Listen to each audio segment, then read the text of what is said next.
So you had made your way across the bridge, guarded by that one lonely dwarf whom you robbed. And you made your way into the lands of the Blue Mountains and up the mountains themselves. And after about a day's worth of travel, you would begin to climb these mountain passes and see signs of the dwarves, ancient quarries that were mined clean of stone, sort of neat angular steps cut into the mountains, and these huge statues, bigger than anything you've seen, except maybe the Argonath, carved into the sides of the mountains. You come to this large gatehouse eventually that's been cut out of the rock itself, and you're already thousands of feet above the ground at this stage. The steps have made it a pretty fine journey. They're not too steep. There's enough of a gap between each one that you can kind of just gradually make your way up there without too much hassle. It hasn't been exhausting. A grim-faced, red-bearded dwarf would appear with a crossbow in his hand, and he would look down and raise an eyebrow. Halt! Who comes to the hallowed halls of Clan Firebeard? Announce yourself.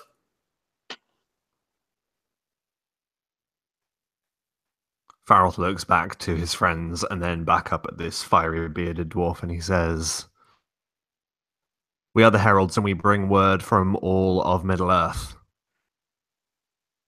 We must have an audience." And he looks from one of you to the next, and he kind of skips from Faroth, who he recognizes as a Dunedain by the way he looks. He can see that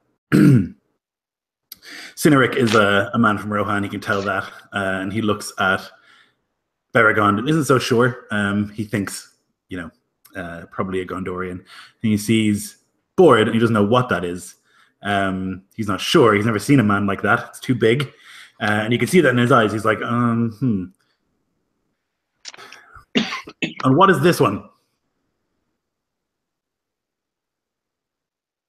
And he's pointing. Board looks around and looks to the dwarf and points to himself, and then looks, because he's not sure who the dwarf is pointing to. Yes, you. I recognize the others by their dress. Never seen one of you. We don't like strangers here. Board would scoff without any surprise in his face, and he will speak. I am Board, of east of the Misty Mountains. Then you've come a long way. Have you any signet, any letter of introduction, anything that might suggest to me that you are worthy to come before our king?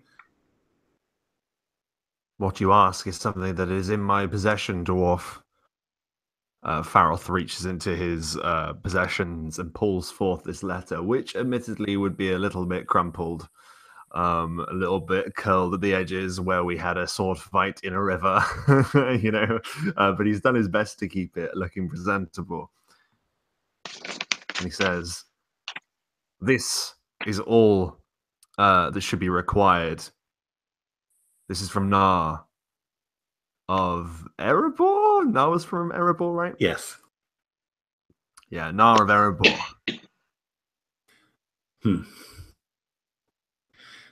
And he ducks back down below the parapet for a second, and you can hear a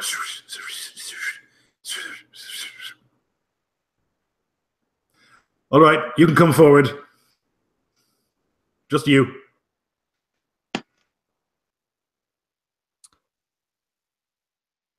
My friends, we have traveled long to reach you here. It is inhospitable to refuse entry to all emissaries of our cause. I urge you to reconsider. Come forward and show me the letter. Farrell looks as if waiting to get the nod from the others. He's not going to just wander into an unknown fortress without them having his back, at least. Is there an obvious grate on this door? The shunk kind of wooden thing that you pull back and view through a door, or are they going to open it for him? Right. It's an obvious. There's a smaller door within the gate itself, which is a bit bigger, So he would say that, and then you would see him kind of like his head do that thing as if he is walking downstairs, you know, and then eventually, and then this like little door would open, and he'd be standing there looking up the letter. Faroth kind of does this because he's like this at this point. And sort of cranes his neck down to, because I imagine their eye point is somewhat lower, and he presses the letter through the gap, and he says, "And I would like that back, please." We'll see. Closes the door. Faroth mutters dwarfs under his breath. And you can hear him like reading it sort of out loud to himself, you know, the way that somebody who's not too sure about reading, and he's like,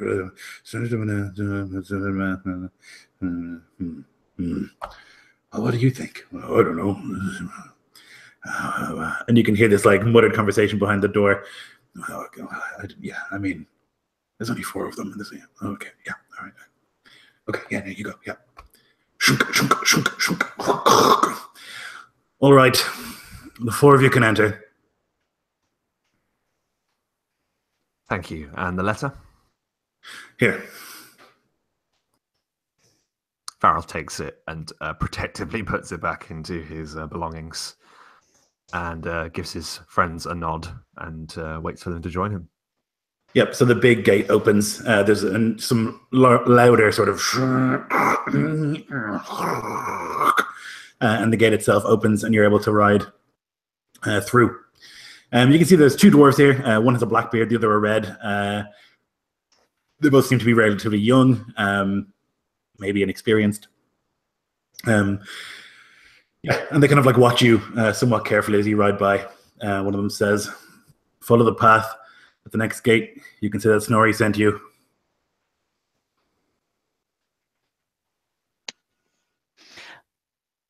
How many gates are there? 7. 7. And he kind of plays a resigned nod. Thank you, Master Dwarf, as I canter by. So you make your way through that gate and up. And there's like this fairly thin sort of winding path that, you know, there's a sheer drop on one side and a cliff face on the other. And you kind of like follow that around for maybe 20 minutes before you come to another gate, similar situation. There's, you know, a dwarf there. He looks down, he calls out to you, and we go through the whole rigmarole again until eventually you tell him that Snorri sent you and he lets you through. The whole journey will take you quite a long time because at each gate you have to stop and explain. Just the list of names that we have to, like, Snorri sent us, and then the next one, and the next one. Yes. Like, it just builds up. Yep. So keep adding names to that list. So by the time you get to the final one, you have 6 names that you have to recite, as well as providing the letter each time. Each dwarf with his grubby hand like looks at the letter greedily before handing it back. And so it takes quite a while before you get to the final gate, which is huge, much bigger than the others. It's like huge sort of stonework, like a proper fortification. You know, you can see that this wall is maybe 30 feet thick. It's got on the top, you can see 2 sort of like siege engine type machines, and there are way more dwarves on this one. It's pretty well patrolled. There's a huge like portcullis, and then into the gatehouse, and another portcullis on the other side. But it is open. They're not expecting anyone to have gotten through 7 gates by surprise. And so you can finally give all those names, and you're ushered in to this courtyard. This is like the outside part of the Dwarven hold. It's pretty enormous. There are, like, you wouldn't expect this to be here. There's this courtyard like leads off into like fields on either side. It's cold up here and snowing, but there are fields. Obviously, they're growing things here of some description. And there's lots of like animals and stuff here, farm animals. And you can make your way into the actual hall. A dwarf will come up to you, a sort of fussy-looking dwarf, very well dressed. And he will say, "You cannot bring your horses inside." Deeply impolite, you see.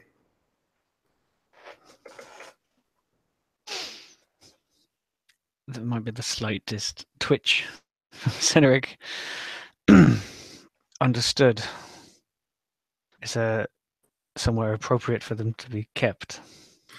Yes, of course. I will have one of my men take care of them. And he like looks and he like clicks, and like two sort of youngish dwarves come over and they like look somewhat displeased to be taking horses anywhere. You wouldn't see a horse up here at all. Yeah. I'm curious because I can't particularly hide it. What's the reaction to a horse-sized coat of mithril? Yeah, there would definitely be lots of dwarves who are like at their work. You know, you can imagine like people like ding ding, and then just like stops and they just like look sort of slack jawed at this like masterwork and this like king's ransom and wealth, just shocked on a horse. Yeah, I imagine that's almost disrespectful to them in the first place. Yeah. I've probably realized that too late, and then when we're there, because it weighs almost nothing, being mithril, luckily, can I like fold it up into a bag rather than leave it, and I'll like shoulder the weight of it? Yep, I think that's fine. I think I'll leave the dwarven faceplate, Nar's hand, probably obviously dwarven crested faceplate on her for now. They can always take it off when they get to the stables, but you know, as a mark of being a dwarf friend. Yeah, no problem. So you take the mithril coat off your horse and you're able to like fold it. And again, it weighs nothing. You can put it into one of your packs. And this dwarf, he's got a very, very smooth sort of black beard and long black hair, sort of hooked nose. And he has this finery on. He has like a wax tablet in his left hand and a sort of scraper stylus in the other.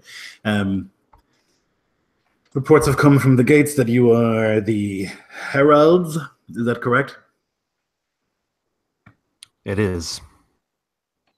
I see. Thank you for greeting us. That's quite all right.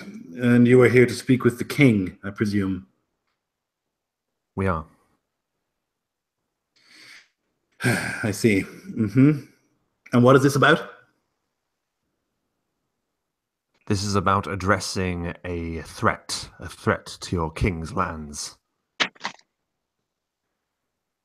And he like, you can see this is the look of a lifelong bureaucrat. And he's like looking at his wax sort of tablet and he like doesn't see a box for that to tick. You know, he's unsure of, I see.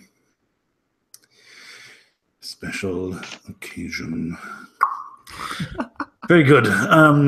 If you will follow me, we will bring you into the waiting area. The king should see you before noon. What time is it now? It's like early morning. You would have traveled through those gates at maybe 6 in the morning. You would have gotten here like late last night to the first gate late last night, and it would be, you know. Do you think there's maybe 5 or 6 hours of waiting ahead of you? I would like to stress the urgency, Master Dwarf. This is a matter of greatest importance. The king has many things to attend to, and his meetings are scheduled very precisely. He cannot simply put you in front because you wish to be in front. There are guilds to have meetings with him. There are many things on our king's mind. Of course, we would not wish to vex the king with such issues. We shall wait. Yes, you shall. Now, follow me. And he like walks briskly for a dwarf into this hall. There's this gate that's maybe 50 feet wide, 100 feet tall, simply colossal. And you enter into this hall and there are pillars, just huge pillars holding up this ceiling that stretches up. There are like torches and sconces all over the place, lighting up this beautiful hall. Sculpture, everything is sculpture. Every column is covered in sort of like angular stonework. There are tapestries and banners that hang from every wall. And you can hear the sort of general sort of hubbub and roar of conversation here. There's market stalls all over the place once you enter in here. And it's packed full of people, full of dwarves, I should say, not people. You don't see any other people here, no humans that you can see, certainly at a glance. He leads you through this sort of thronging marketplace until he brings you down a flight of stairs, around several sort of corridors, until finally he brings you to this richly appointed waiting room. There's a little fountain at the center of ice cold, ice clear water, and stone benches for you to sit in. There are other people here, other dwarves. You can see one has like a thick white beard and it's like bound in this golden clasp, and he is reading something. He has a little book with him. He's the only other person waiting here. And he says, "The king will see you when he sees you. Enjoy your wait." And then he turns to leave. After a sigh, oh, go ahead, Cineric. You wish us to wait here for the next 5 hours? He will see you before noon. I cannot be certain when that will be. It could be in 20 minutes, but it will be before noon. Oh. If you are hungry, you can ring this bell. And he like points. Okay. Cineric nods and kind of falls back into the chair at the bench a little bit. I'm sure it is really uncomfortable. Yep. Not made for a person. It's too small. No. The dwarf sitting on the other side with the book, he like looks up for a moment and then looks back down. Does like a double take. He like looks up and sees 4 humans here, and he like raises his right eyebrow. It's like white and bushy, in sort of like, this is unacceptable. What on earth is happening? And he just grumbles and looks back down at his book. Farrell looks around to his friends and he says, "Well, at least the wait allows us some time to potentially plan how we're going to approach this." And Beregond, who was just about to grab the bell, takes his hands back and comes over to see what we'll plan.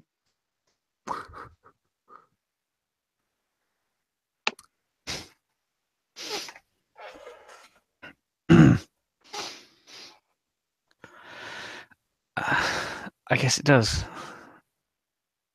What did you have in mind? Bord says to Faroth while dipping his dirty hands into this beautiful water and just drenching his face and his beard in it and just kind of cleaning up a little bit, letting the putrid dribblings fall back into the crystal clear pool with irreverence.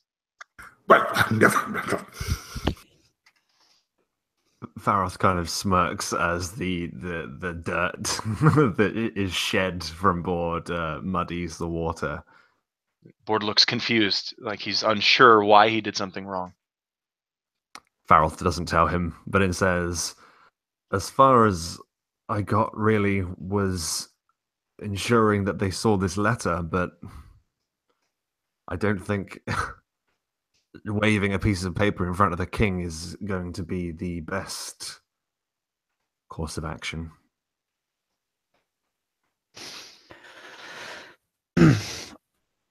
Well, I believe... I don't know how many dwarves sit within this hold or the other holds, but we need to unite or convince some of these dwarves to aid your brethren in Arnor, and from there push forward with the intention of reclaiming Gundabad, or at least cleansing it for some time. Your people were convinced How does by... Oh. Do you want to go? Just a quick question. As Cineric mentions Gundabad, the bearded dwarf who's also waiting to what we've said, is there any sort of sign of a reaction? Yeah, he's trying to not react, but you can see that, like, almost against his will, like his eyebrow shoots up again, and you can almost like see his right ear sort of like wiggle as he begins to listen more intently.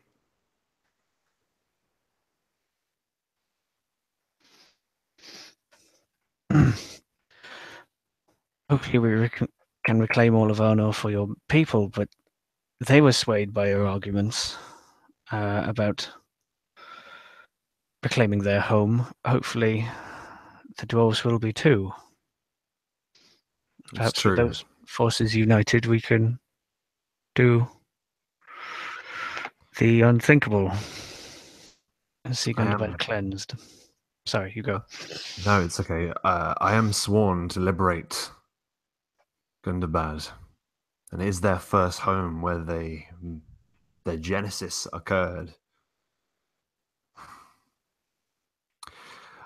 Faroth finds himself cursing, not for the first time, about not having asked Nar more about the nuances and details of dwarven culture. Faroth doesn't know if the rest of the dwarves get on with the other dwarves. He doesn't really...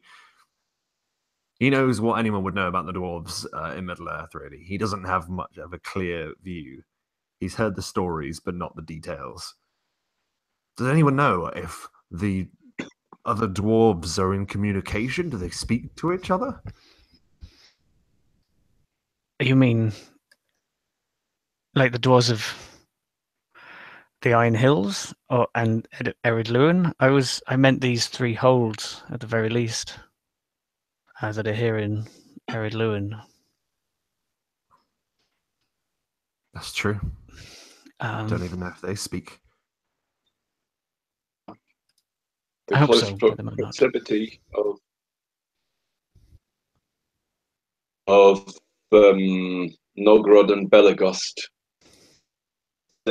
allows them to speak with each other, and many of the fallen of the Lonely Mountains came here.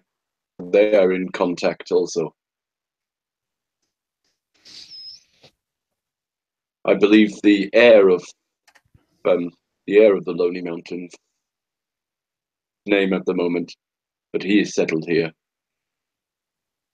Did you see the way they looked at your mithril Cyneric? And he looks at you, and then he says, "Here, Moria, Erebor, they are the same." I do. I did. I sometimes forget how special that is. It was a great gift, and it does draw many eyes. I should think about being more careful.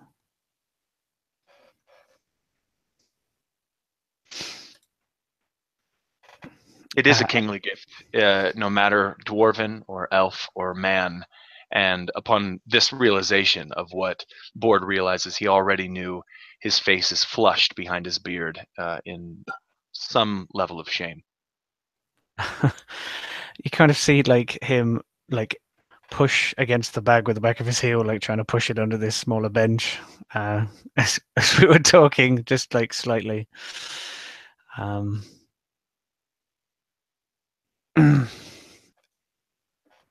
We've seen a great many things that are both wondrous and terrifying.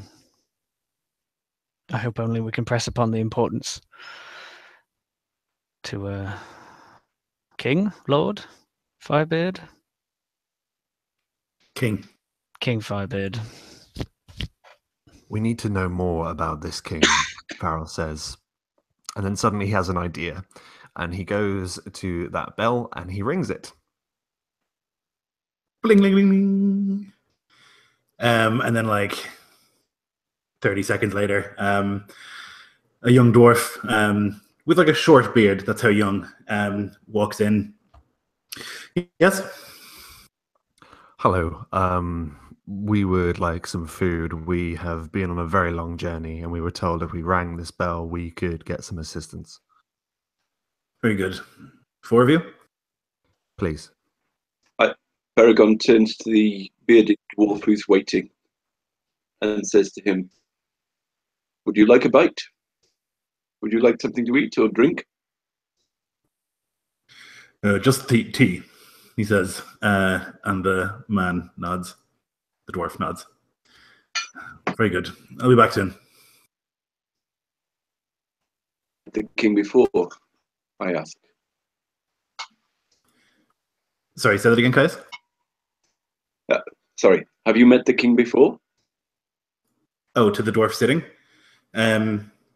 He would like look up from his book. I have.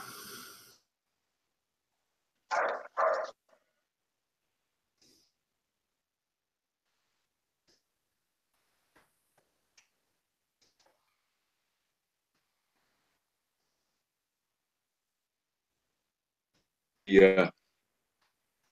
This will be our first audience with the king. You can see we are not dwarves.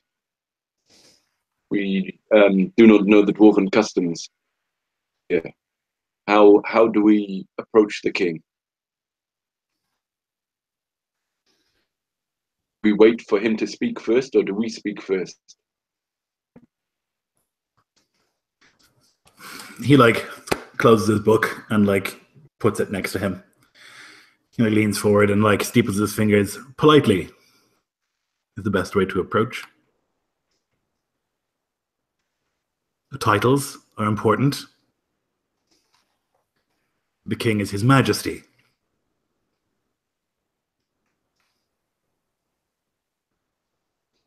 He will expect you to wait until he has spoken. He will expect you to only speak when you are spoken to.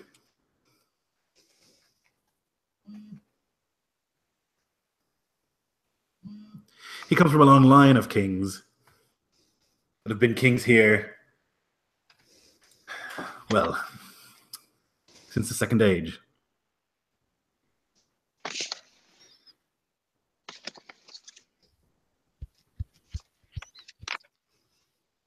And I'm sure that you know of dwarves that do not tolerate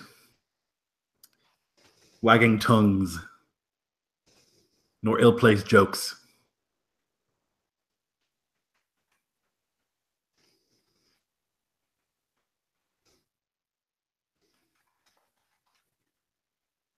And Farrell feels a little embarrassed, but he's going to have to ask the full name of your king.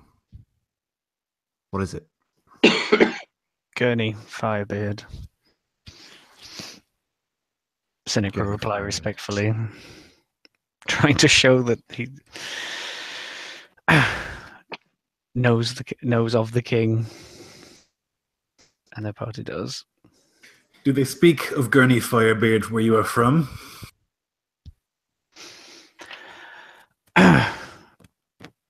We have spent a great deal of time in the realms of Arnor, where tales of your dwarves are still told. I hail from a further land in Rohan,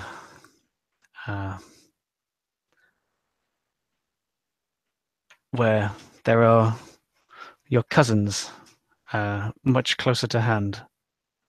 Most of my stories are of them, both equally respectful. They speak highly of your people, Horsemaster. They say they are polite. We're a simple folk, not one for devious intentions or double speaking. Plainfully and respectfully is what is two of the pillars that our community, our culture is built on.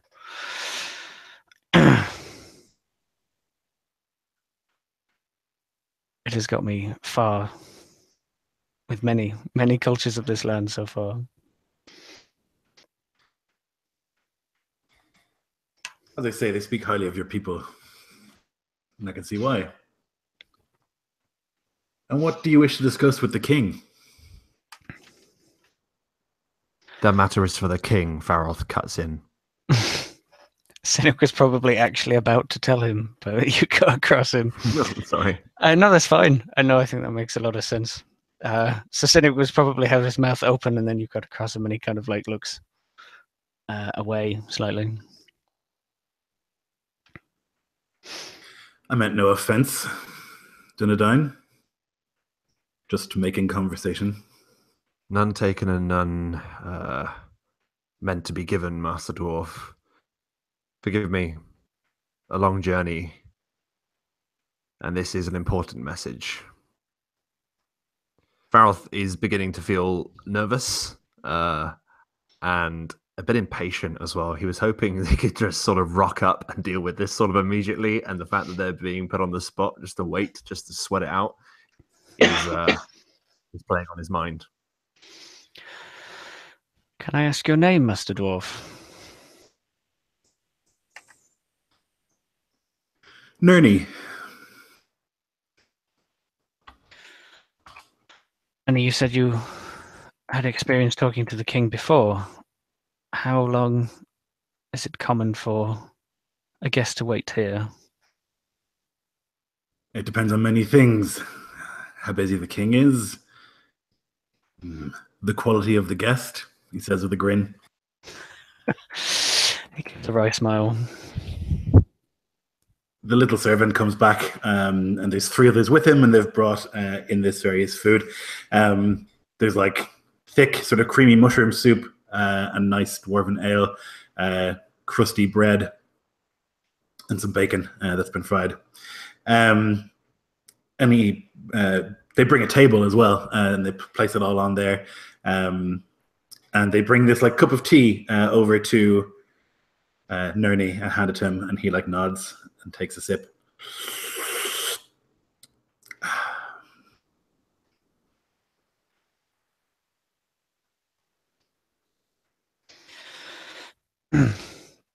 Don't mind me, tuck in, you must be hungry.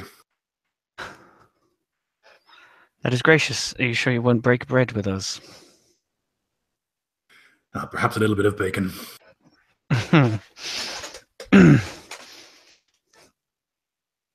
Cynric serves the dwarf first, or before himself at least. The others may have got there first. Yeah, he would like rise and like take the little bit of bacon and chew.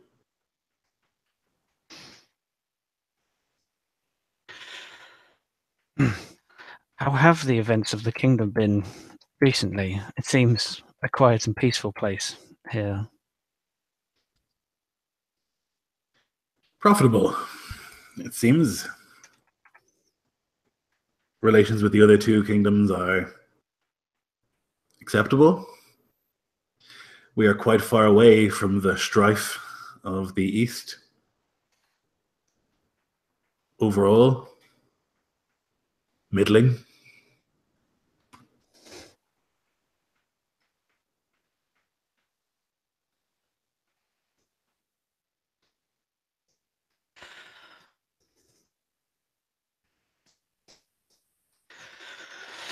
Master Nerney, we are here on a mission of great importance, but it's not only duty that brings me here. A long time I have heard of Nogrost, the home of Telchar, the greatest, one of the greatest smiths of the first and any age, smith whose name is level of Feanor and Selim in the legends of our people. I only know of these stories passed on to us through the languages of the elves, old Dwarven book. The same stories but from a different angle. Not have time. We are on a pressing mission, but I would hear the tales. Kuzdul, that must be someday. Are there still any works here in Novgorod, or were they all broken at the battles at the end of the First Age? You'd see like this smile come across his face. We still have some little treasures remaining of what Telchar had made. Perhaps if the king is in a good mood, he might let you see some.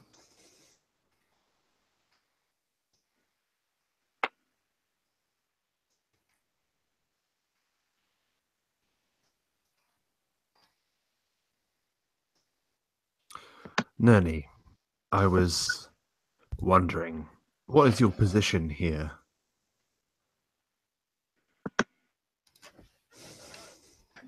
I'm the king's uncle.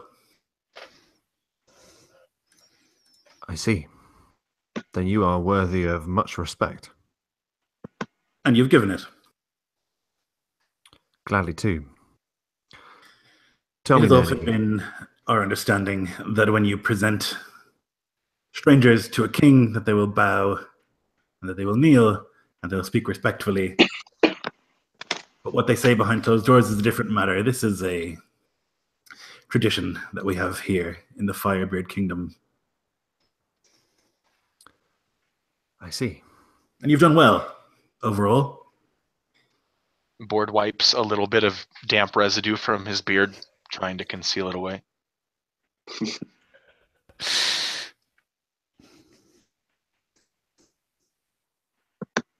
When you're finished, I'll bring you to the king. Thank you.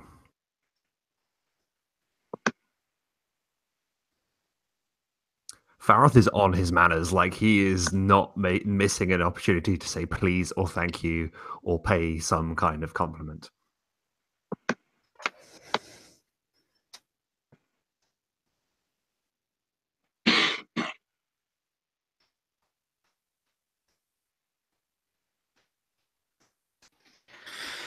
So you eat some of this lovely bread, and it's all very rich, sort of dwarven food. The ale is particularly good. And yeah, you just eat and enjoy it for now. Anything else you want to say to this dwarf? I was going to ask him what tales do they tell of Gundabad here? What do your people remember? It is where Durin awoke, father to most of our people. And they say that it has been in the hold of goblins and orcs and fouler things still for many, many hundreds of years. It is a treasure that has been long lost, seemingly unreclaimable.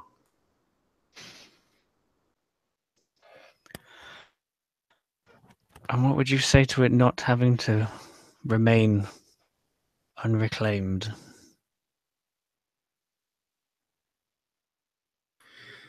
It would take a force far beyond what even we could muster here. So the stories say.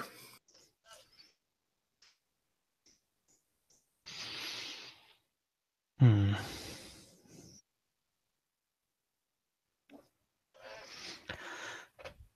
And if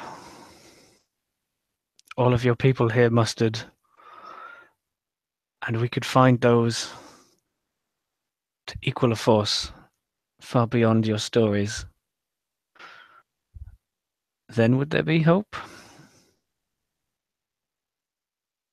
Hope that you could sit once again in your seat, your rightful seat in this world. You can see his mind doing calculations. Perhaps you would have to convince not only my nephew, but also the council of Belagost, and you would have to convince Oakenshield. And he is a difficult dwarf to convince. Notoriously stubborn. Has ideas beyond his... And he starts to give out and then stops. I think it would be a difficult task to convince everyone. But if you think you're up to that task, and the forces were presented, well, we shall see what the king has to say. Of course. I asked only an opinion of a friend.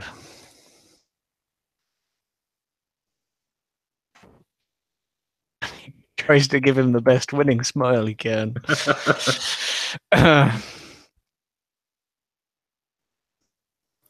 He chunks on some bacon and like smiles. All right, come with me.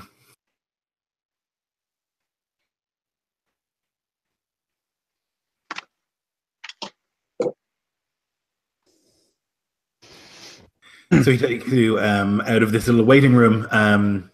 There's a door in the back of this room that is not visible. He like walks up to it and he says a word and it opens. This just like moves to the side. He leads you through this like secret sort of corridor and then into what is obviously the king's chamber. There's a huge throne, massive banners of the Firebeard symbol on either side of it. Inlaid with gold all over the place, gold and silver and jewels, wealth, so much wealth. Ostentatious, sort of gaudy almost, the amount of wealth that you see here. And the king is sitting on his throne. He has a fiery beard. He looks young, quite young. His beard does not make it all the way to his waist. He's got this exquisite crown on, sort of very fine interwoven strands of silver and gold, with this big red gem at the center of where his forehead is. There are quite a few warriors standing around in their sort of very, very heavy dwarven plate mail. They've got these long halberds and they're standing around watching. And someone is just leaving the hall. A party of other dwarves are leaving as you're ushered in. Nurney walks to a certain point. He stops and inclines his head and then approaches the throne. What do you do? Faroth walks in and he stops a respectful distance from the throne. Is the throne sort of like raised? Is it up like a bunch of stairs, Lloyd? Of course, yeah. It's up fairly high, and the throne itself is enormous as well. The back of it like goes basically up to the top of the ceiling. It's like at a wall, you know, and there's like this huge, basically like not a tapestry, like an engraving. It looks like the history of the Firebeard clan all the way down the throne, that you can see quite clearly. Yeah, Faroth sweeps in, and as he does so, he pulls his hood back, and he bows low before the king, hoping that his friends may follow suit. But whether they do or not... As Faroth bows, so does Beragond.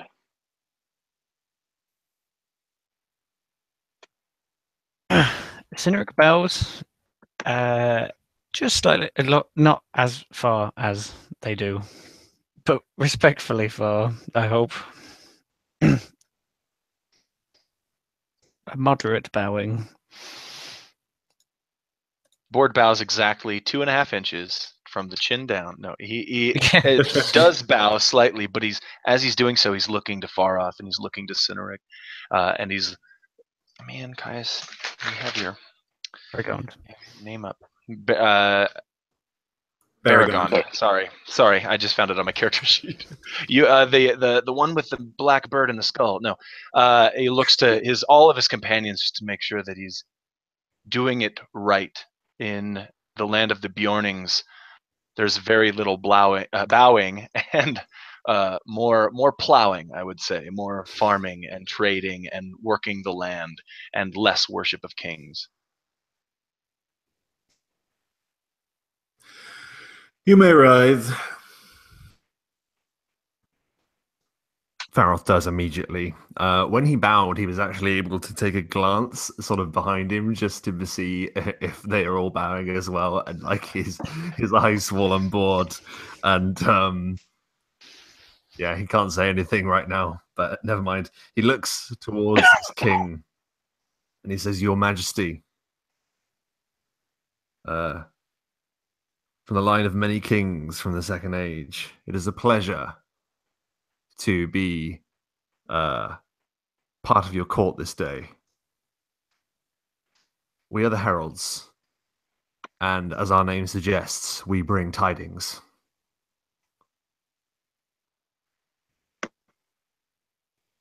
Your Majesty.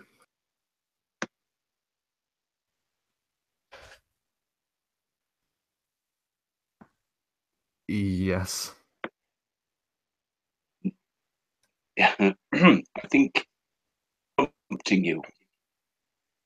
I put in. Oh, Varoth was not sure. He was convinced that maybe one Your Majesty in a sentence was going to be enough. And then he corrects himself and says Your Majesty again. I see. So you've come all this way with news. Must be important. What is the news? Varoth looks across his friends and then back at the king, remembering Nerni's words. The dwarves respect the riders of Rohan, and he kind of looks across to Cynric and sort of gives him an eyebrow as if, please talk to this person. I mean, you guys could do it if you want. I talked a lot to the last guy, but I can talk to this guy too. Farrell's just thinking, look, you know, he likes the row That's hear him. fun. Like, for this bit, I'll take over in a moment. Okay. I just didn't want to, you know, dominate the session. So I step forward in line with Faroth from the back, and our news is grave, but not without hope. I'm sure you know, or have heard some news that dark times are upon us. The darkness grows across many of the lands. We fought orcs just outside your borders. In fact, they're getting more brazen every day. This is mostly due to a single fact that Soren has returned. We have all here felt his presence and had to fight with it.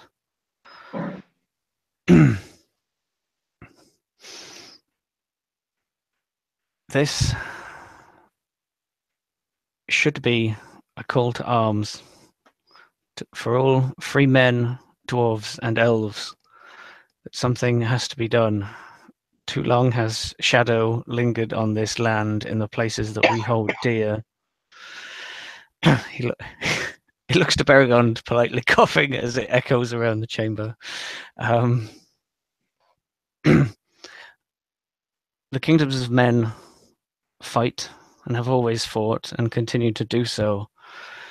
But we fight many separate battles. We have already spoken with several of the elven factions. King Thranduil and Elrond, Lord Elrond among them. Together we have fought, but it is not enough. This is why we have come the length and breadth of Middle-earth to find you, to call upon the strength of the dwarves. We once fought beside them, a brother of the Iron Hills by the name of Nar. His power, bravery, and strength were unmatched. We seek a nation of the same, a nation of that caliber, to aid us. And in return, not only will every land be safe, but we hope to reclaim that which was once lost to you. The seat of Gundabad, which rightfully should take its dwarven name again, under your leadership and those of your brother holds. He leans forward, like hungrily steeples his fingers. Gundabad. Sinric nods. The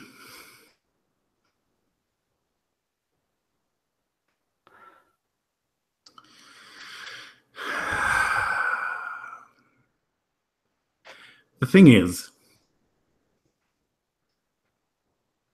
if I send my dwarves out to fight, they might die. I do not want them to die. There are not many of us anymore.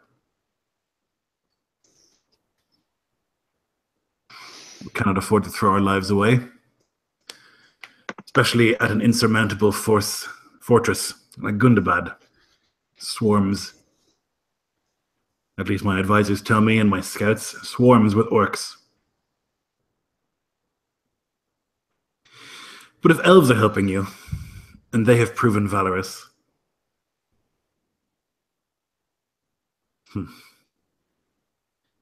would hardly do for us not to help, I suppose.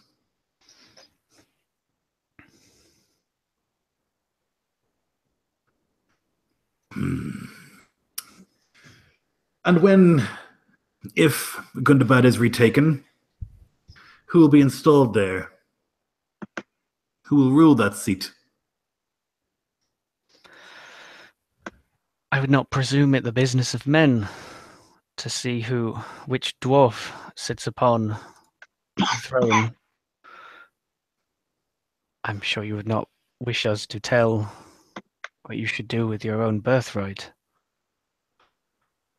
If you wish our backing, for whatever that may be worth, then please help us convince your brethren to fight. If you were the first to join this fight, then surely the great king, Gurney Firebeard, should have the first right.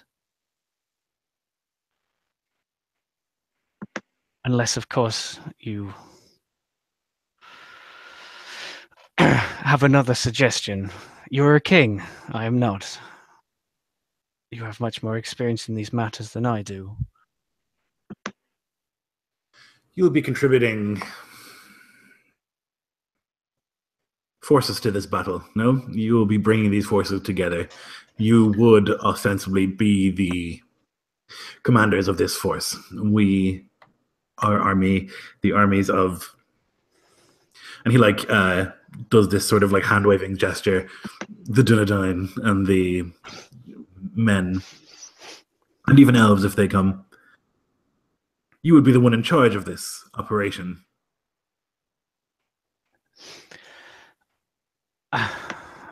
We do not presume to order about the noble and royal bloodlines such as yourself.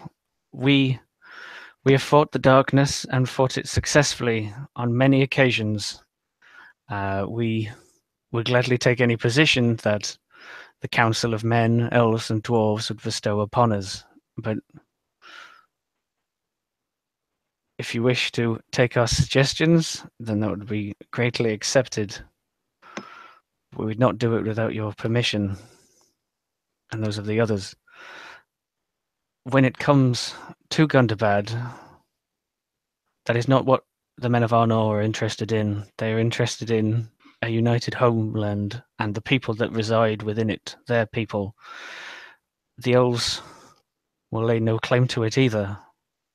It should be dwarven business. That is your stake in this fight, as well as the freedom from the darkness, the shackles of shadow that lay upon the land and many, many people. Though they do not hold proud dwarves captive here, I'm sure they do elsewhere. His uncle leans over and whispers in his ear. He kind of nods slowly.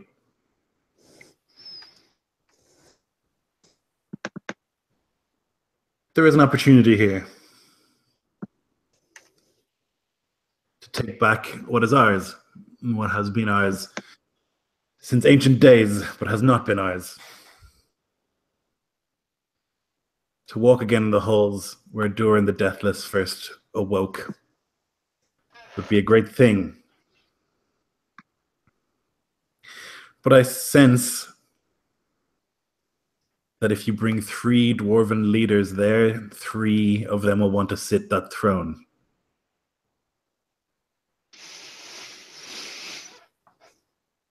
But a contract, legally binding, would ensure maybe that does not happen.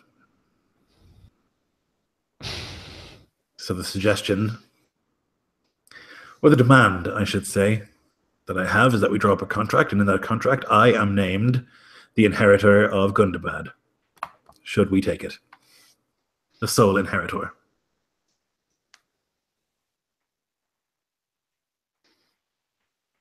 Does he look to me to speak? He looks to all of you. Okay. We would ensure that a contract would be drawn that would benefit all of Dwarven kind. The halls of Gundabad,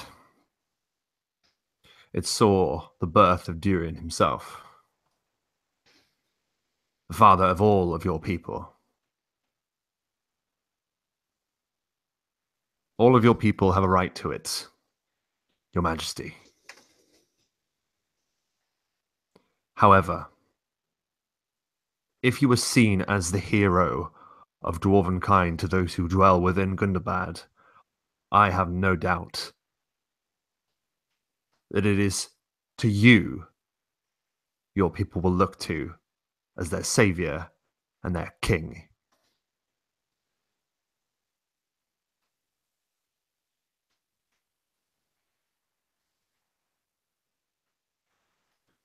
I believe you are new to these lands. You don't know my people.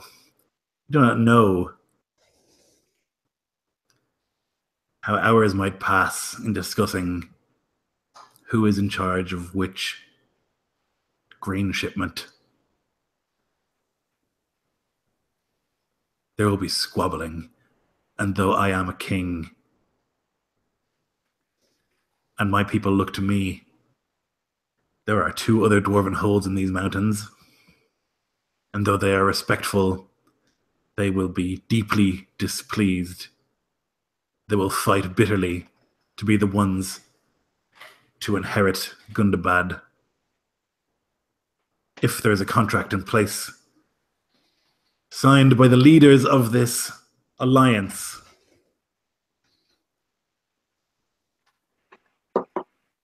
there will be less grumbling.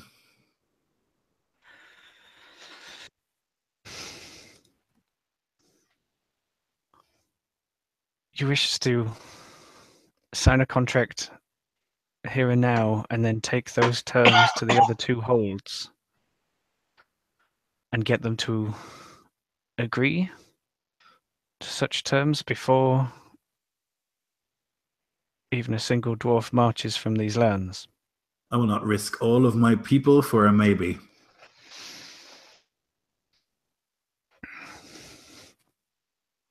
And when you, Your Majesty, when you move in as the King of Gundabad,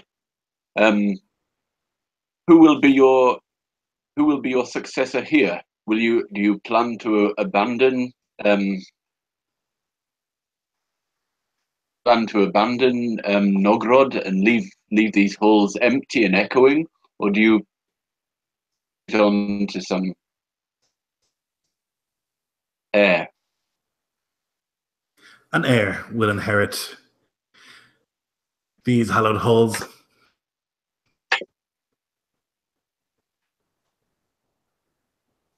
We will not abandon them. They have been our home for untold centuries.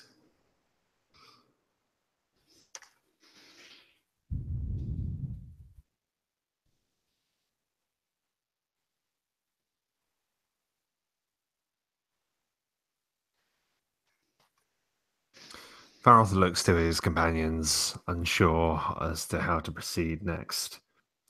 What the king is telling them is justified, albeit stubborn. But they were prepared for stubborn behavior when they walked through these gates.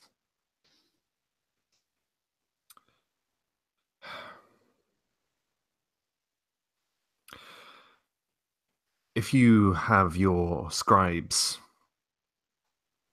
draft such a contract, we will at least be taking steps towards an agreement. We will, of course, have to speak with the rest of your kin in this realm. I hope you understand this, Majesty. For all of us to have any chance, we need a full commitment. As I have told you, I am sworn to liberate Gundabad.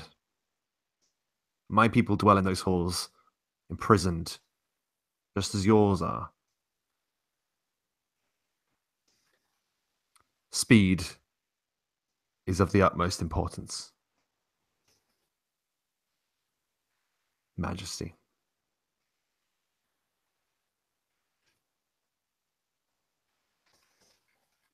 I have made my terms quite clear.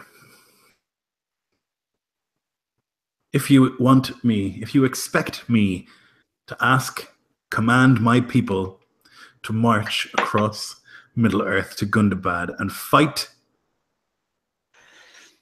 and possibly die in great numbers, then we will expect something from it. And what I expect from it is to be the sole inheritor of Gundabad. I will have my scribes draw up a contract. And when you return, you will tell me, I am sure, that the other two factions have agreed. Or else the contract will not be signed.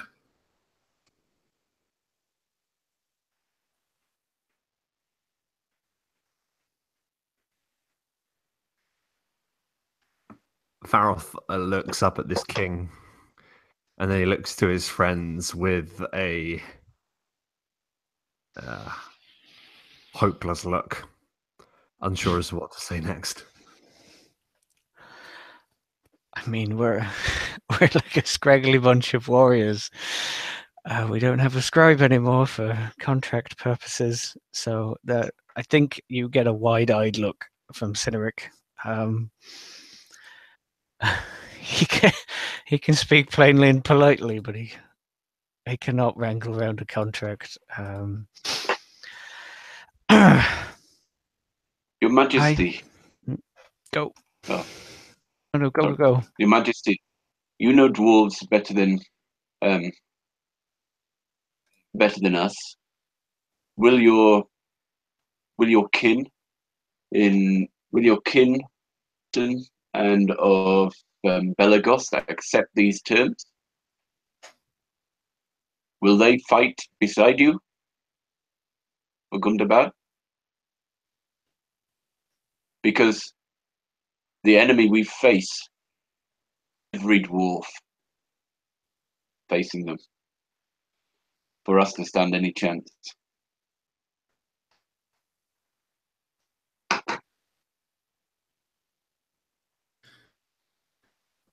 Look at it this way. Imagine that you are a king and you have all of these people who rely on you.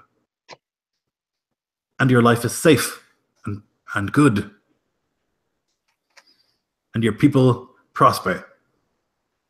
An offer is made that you take all of those people who are safe and prosperous, you march them hundreds of miles into the cold, freezing north to fight an army of horrors. For uncertain reward. Is that a choice that you would make?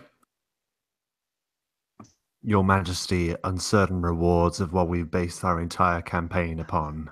Then it is not a very good campaign. It is a campaign of necessity, Your Majesty. All of our lives hang in the balance. Dwarves, elves, men. There are You no cannot build- certainties in this future. Cannot build an army on good intentions and hopes. It's not how it works. Dreamy. But you can human. build one on Gundabad and it being yours and yours alone. Yes, that is a certain reward. Ah. Board nods, understanding.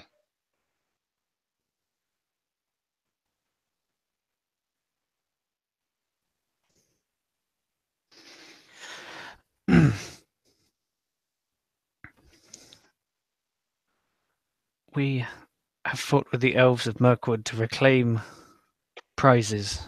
Prizes not as grand as Gundabad, but still heavily defended, swarming prizes nonetheless.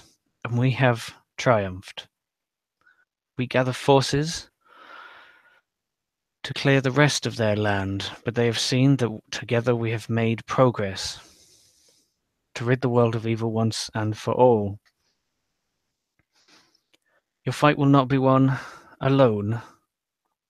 Others will stand beside you, but we must first here make sure the dwarves stand together. It is not an insurmountable task, but as you say, it is a difficult one. I understand your plight. Your people are safe here. Your people are prosperous here. But out there in the wider world of Middle-earth, that is not the same story. The kingdom of Arnor lays shattered, their people captured, taken, killed. They live in the shadow of greater and past glories. They do everything they can to survive. That story is repeated time and time again. Be it human or elves, or perhaps even your brothers. You have the luxury here of deciding. Not everyone has that luxury, but there are those out there who would be eternally grateful if you would make that sacrifice. It's not a sacrifice to be taken lightly. It is not one to be taken easily. It is one that we have spent the last year, more, whatever the time is, taking on a daily basis against supernatural foe after supernatural foe. And it has cost us, as it costs all of them out there. I hope you consider to shoulder some of this burden for Gundabad, of the greater reward that every home of every human, every elf, every dwarf is all safe and all prosperous. Thank you for the time, Your Majesty. He sits back in his throne. He lights this pipe.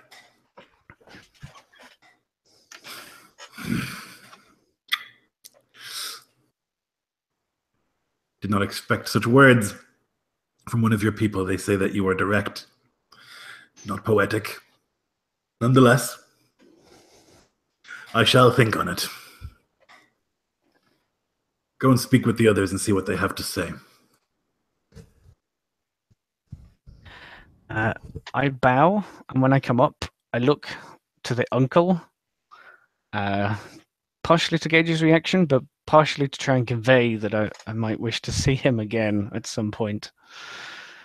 I do my best to convey that. Yeah. From a look, and then I will probably freeze for a moment because I don't know exactly how to leave the presence of the king, and then try stand up and then move backwards without turning my back on him, because I presume maybe that dwarf might have said something about that. Yeah, you can make your way out without embarrassing yourselves. Is there anything else anyone wants to say? I think as Farrell is about to go, he pauses and He has already bowed at this point, but he actually remains standing where he is, as sort of trying to motion that he isn't entirely finished speaking to the king. He has but one last thing to say, but he's waiting politely to be, Yes. Your Majesty, one last thing. And he reaches inside his shirt and he pulls forth the mattock that once belonged to Nar. And he says, "This is all that remains of a brave dwarf, one of your kin. He fought beside us with no guarantee of reward. But all I can say is that I was rewarded simply by knowing him. I hope he stands as an example and a paragon of what your people can be capable of, Your Majesty." And he bows.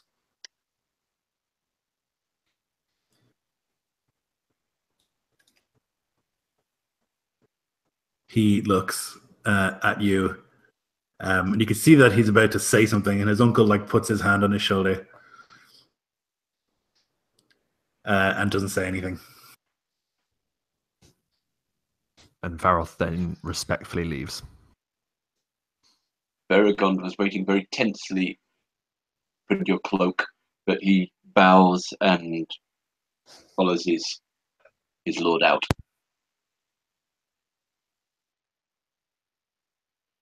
And Vord had already gone earlier after bowing.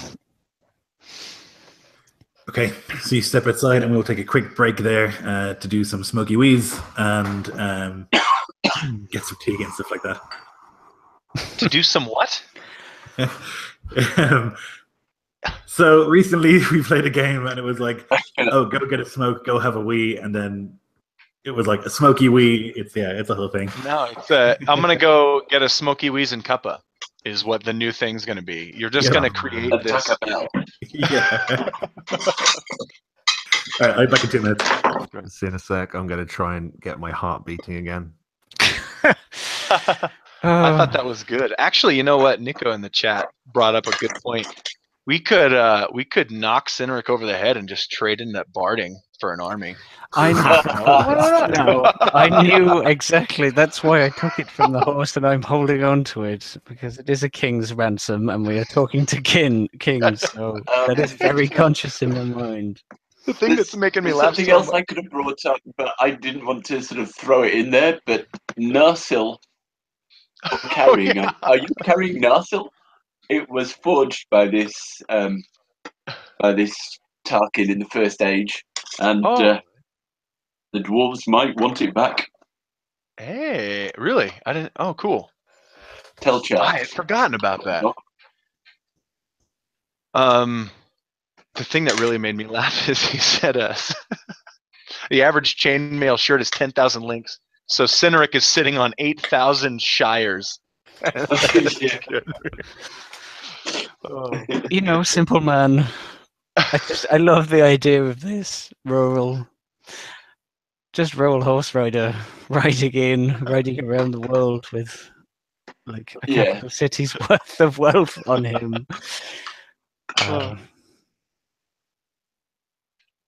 It's taken a few hits, but I'm sure it's not diminished its ridiculous value.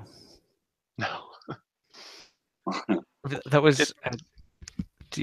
the gift that he was given by Thranduil. Everyone was given a gift when we and I got one for CRO, my horse, which is incredible. The thing I wasn't going to bring it up because Board wouldn't bring it up, but I was kind of thinking about it. Is like maybe Firebeard would have been persuaded by just knowing that his name would be renowned throughout the centuries. Mm-hmm. Because if assuming this is successful, and maybe that would have, I don't know. I think there would have to be some sort of monetary or physical value though for a dwarf. more than just another name chiseled into the back of the throne. I wanted to say, like, I don't know. We were all being very respectful, but I wanted to say, like, you know, surely all of you dwarves could just, you know, get together and decide who should rule that, or like there should be a council or something. But it didn't feel like it could. I'm all excited. There are sort of loads of fallen dwarven kingdoms. If we offer him Gundabad, we can offer another one Moria and another one Erebor. I mean, and it's prime real estate. The 3 that we need. You know, just 3. Yeah. We just gotta evict this, you know, group of people, goblins based on their race. You know, that's what's wrong in that. Just get them out of there, and we'll have land to give to them. It's ours to give now, right? That's a good point. You know, if we get all the dwarves marching across the world, we're just like, oh, you just have to march a little bit further, and we go to the next hold, and a little bit further. Like Alexander. Yeah, exactly. Just one more, one more river to cross. One more town for me to name after myself. The Alexandrian Way.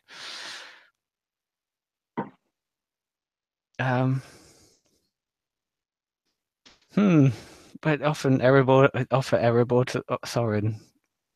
He'll be up for the work. Offer it to him. He owns it. Yeah, I suppose. Offer to help him take it back. How can you offer me land that belongs to me already? I'm Oops. I can't find it. I keep looking and trying to take notes and roleplay at the same time. But what was the original dwarven name of Gundabad that we talked so many times about that I completely forgot coming into this? Oh, that's a good question. No, is it Carndum? Carndum is a different place, I think. It's a different place, I think. I think it had like no, I think it's the same. I thought it had like a Is the name of the mountain or longer, fancier name. Check it, but I think Carndum is. No, the Witch King founded Carndum. That's the capital of Angmar, like the evil capital in that region. I was honestly trying to find it because I wanted to be respectful and talk about it with him, rather than call it Gundabad every time. That's why I've made that comment about no longer shall it be named Gundabad or whatever. It should take its rightful name.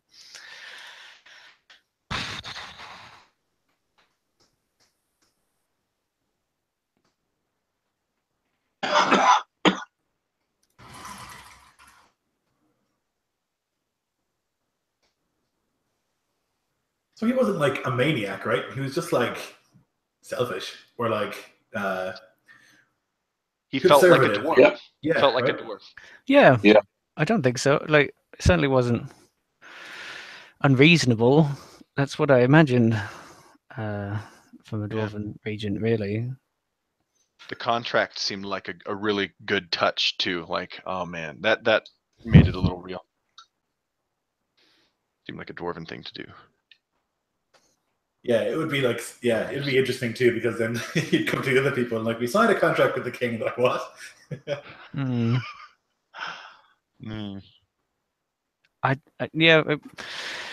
Him making the point about the bureaucracy, having already been led through that bureaucracy, like, and that's probably what dwarves would do when they have no enemies, or like they just settle into increasing levels of bureaucracy. No, Lloyd, he seemed like a terrible NPC that you were like just really excited to fight your players with. That's what it seemed like. Us versus the GM. That's what it was. I imagine. There's one. How long is it? Do we have any idea how long it's going to take us to get to the next hold and the next one? We're doing this all bloody year. No, Carndum and Gundabad are the same place. Because the next thing, we then have to like go back again and then talk about the contract and then go back again and like just run as messengers between these holds. But we also have the secret elven hold that I was given the necklace for, that is somewhere in these mountains. Or this So the region? Elvenhold is on the other side of the mountains. There's like Yeah. an area there. Yeah. It Grey would tell you. mountains. Crawl back, are we? Yeah. So you would be outside of the King's Hall. Someone would tell you or inform you that there are dwarven roads that will bring you to the other holds. They used to trade within the mountain that they have carved. And they'll give you your horses and things like that. They'll put you up here as long as you want to stay in some pretty plush holdings if you'd like to have a rest or anything like that. And you can eat heartily of dwarven food, which is invariably rich, and you always feel a little bit too full afterwards.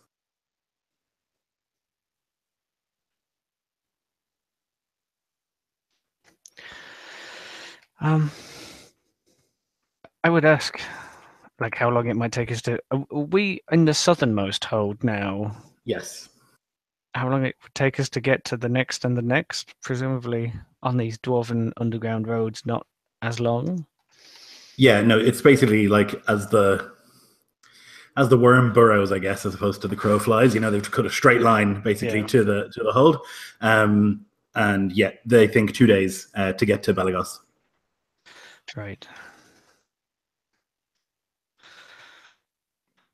I ask if there are any roads through the mountains to the coastland on the other side. I'm sure they're going to be like, "Why would we go there?" What's there? Yeah. Yeah, they would. You know, there's no mention of any road leading out in that direction. Certainly not here. Yeah. I just like looking at the map. Are we currently like in the southern Ered Luin, like near the bay, like in the southern half of those mountains, or are we somewhere near the middle and it's like the upper stretch? I don't know. Let me grab a map and I'll tell you. I just wondered if the other keeps were more likely to have holds open, like all roads or paths open to the other side, so we didn't have to do another mountain trek. So you are. I'm looking at this big old school map. You're kind of where the eye in Ered Luin is. If that makes any sense, I'll show you the map that I have. Yeah, where the river branches off in the center. That's yeah. So where it definitely, like where it says Blue Mountains, I presume. Are you looking at the LTR project, or?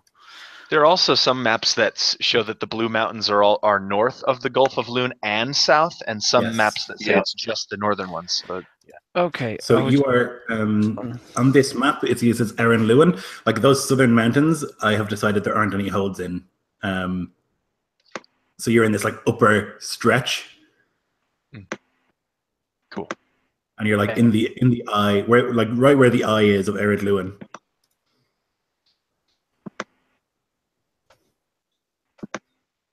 And sorry, what specifically are you screen sharing or something right now? I put it in the chat. Oh, sorry. Got it. Thank you. Yep. So yeah, you're about there. They think about 2 days to Balagost, and then further on from there, maybe 3 to Thorin's Hold. Thorin's Hold is right at the top.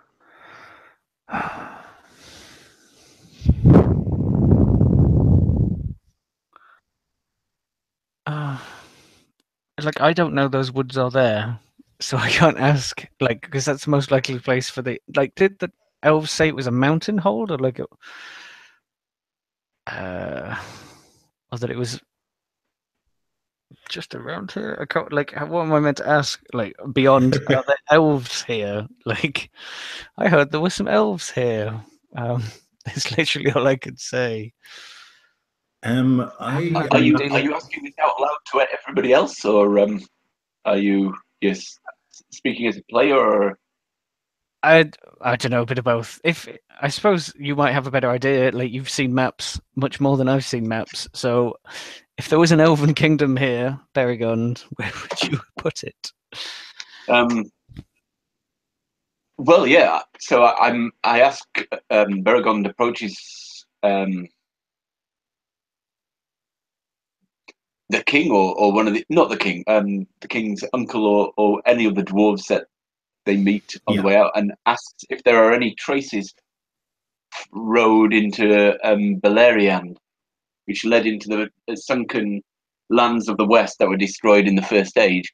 There are any traces of these ancient things. He's heard of the stories of these parts and would love to see some of the things that were mentioned in those stories. So, like, there would be, an old shopkeeper. While you sit down to like have a beer and maybe a bite to eat before you head off, and he would tell you that there are no like roads built by the dwarves that head in that direction, not anymore.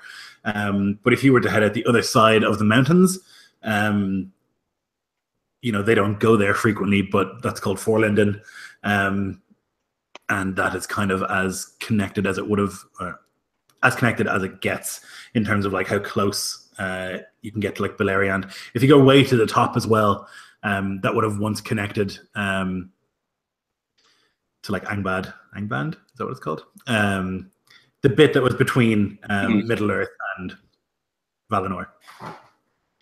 But he wouldn't know for sure if there are roads, but he says that's, if you go the other side of these mountains, that's where it would have been. And I'll ask if there are any sort of museums or anything of the work, if there's a shrine or a museum to Telchar the smith that I can visit. But I don't want to take up time with that, but just assume I've gone and visited and gaped. Yeah. Yeah, there would be a shrine here to Telchar, and it's unfortunately quite empty. Like a lot of the things that he's famous for, the dragon helm and like the dagger Angris and things like that, would not be here. They're lost. But there would be like jewels and various lesser things, that you could see. They're still unbelievably gorgeous, but not like famous. Yep.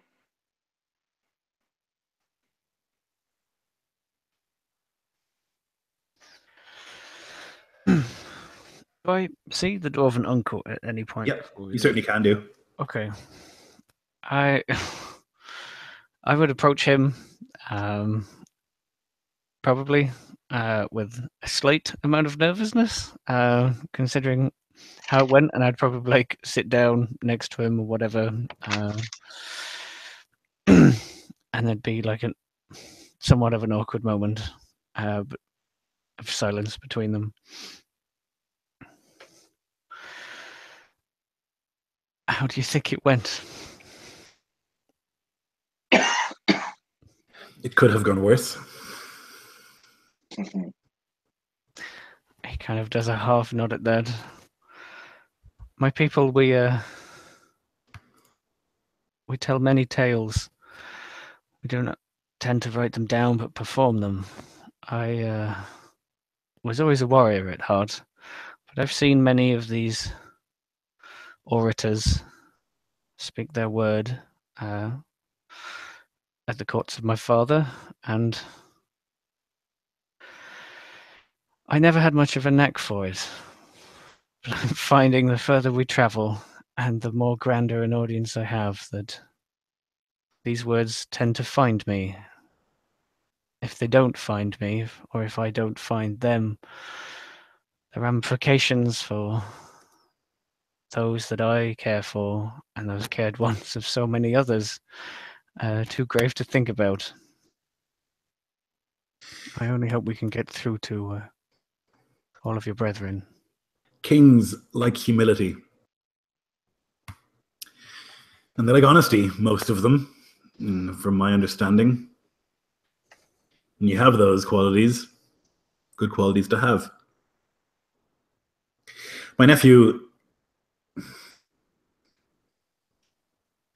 he is a king, and he has much to think about, much on his mind. He needs to ensure that his people are kept safe, and he cannot simply march them toward Gundabad, like he said, for uncertain reward.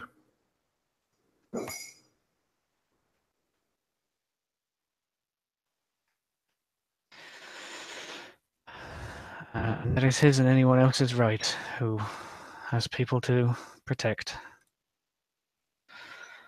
And what of the people in Gundabad? How is he protecting them?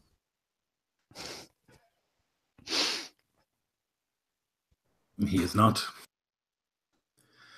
But we do not know for certain that there are dwarves in Gundabad anymore. What do you think? I think that there are probably slaves of every description in Gundabad. Hmm. But is it right then to risk all of these people who are free?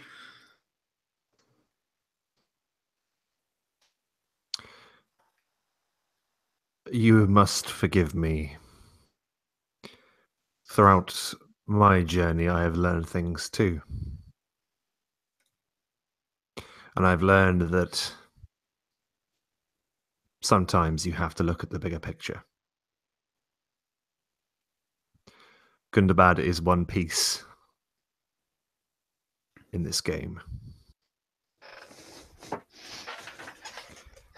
To liberate it, to claim it, will only buy your people and ours an advantage in the war to come.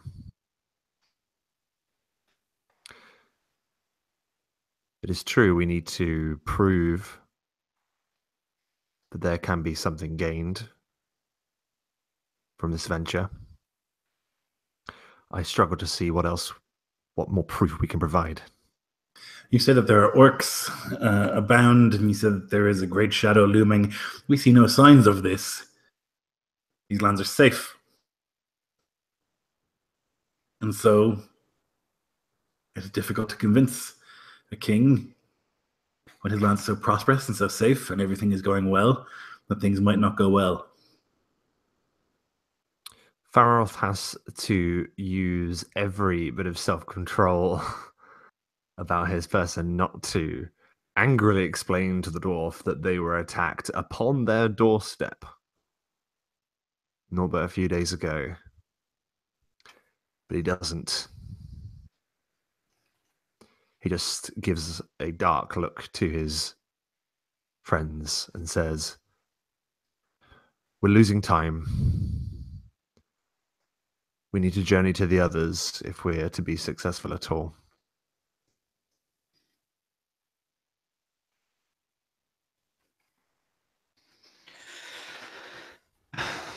Agree.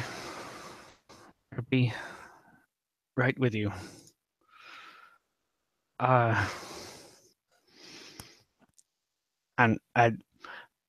Cynric's got two things. When the others are getting ready or have moved on, I will move slightly closer to Nerni and say, "We seek help from all others. I've heard that there are elves somewhere here, but forgive me, I do not know these lands well. Do you have any idea, as uncle to the king, where I could seek such information or make contact with them?" And he pulls the elven necklace from underneath, using his thumb, and holds it in front of Nerni. He would look at it with a jeweler's eye, assessing its value immediately. And he would say, "There are rumors of elves in Forlinden, shipbuilders, sailors. I would look on the coast." To the coast it is. Thank you, my friend. I hope that you are successful. I really do. I believe you. I can see the haunted look in all of your eyes, and I can see that you have seen things you shouldn't have. But to convince my nephew is a difficult task. I do not think that he is being unduly selfish. I think that he's being careful. That is something that my people do very well. I'm sure you know this. He thinks of the recklessness of Noah throwing himself to the wolves to save his friends and otherwise. You are careful when you need to be, and you are brave when you need to be. There comes a time for both, and I think you have long been careful. And perhaps now is a time of bravery. And he gives him a short, curt bow or something, like an incline of the head. And we'll let him say anything if he has anything to say, but if not, he's going to go and find if he could get CRO back to walk these underground roads with him.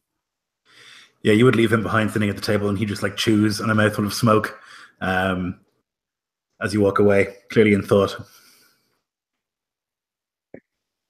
As they're walking away, Faroth sort of murmurs to Cynric as they're walking away. Was Syrian giving you lessons? As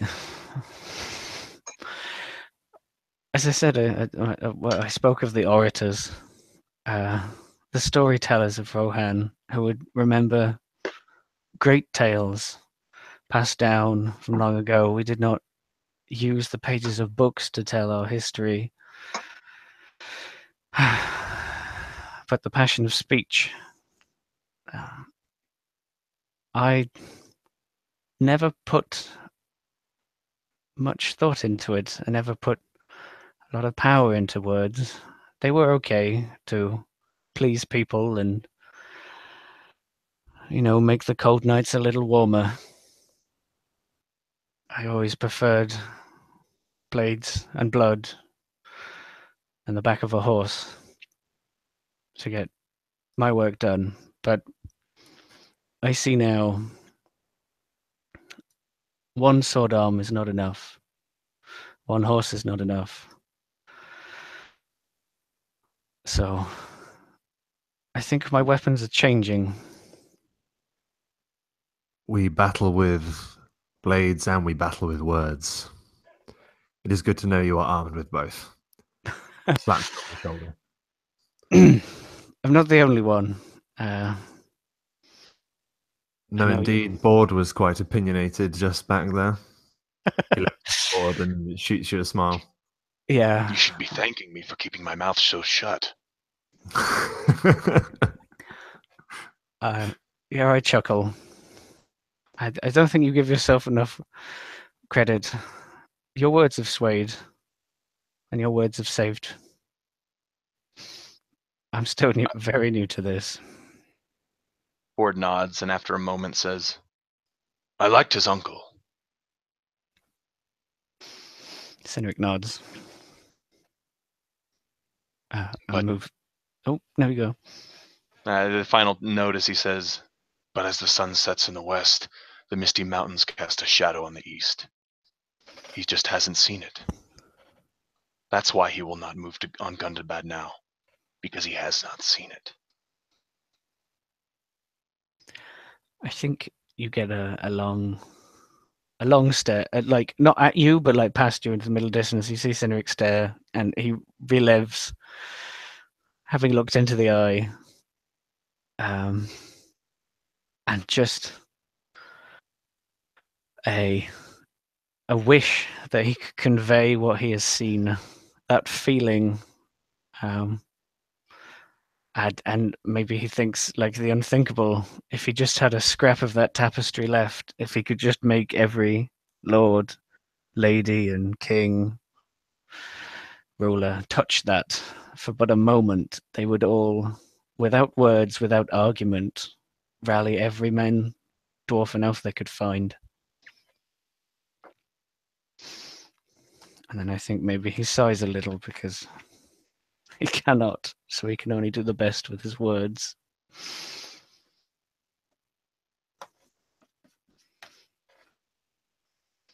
A long and haunted look. And then he goes and finds CRO.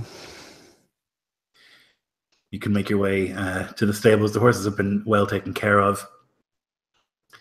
And you can mount up again and head through these dwarven roads.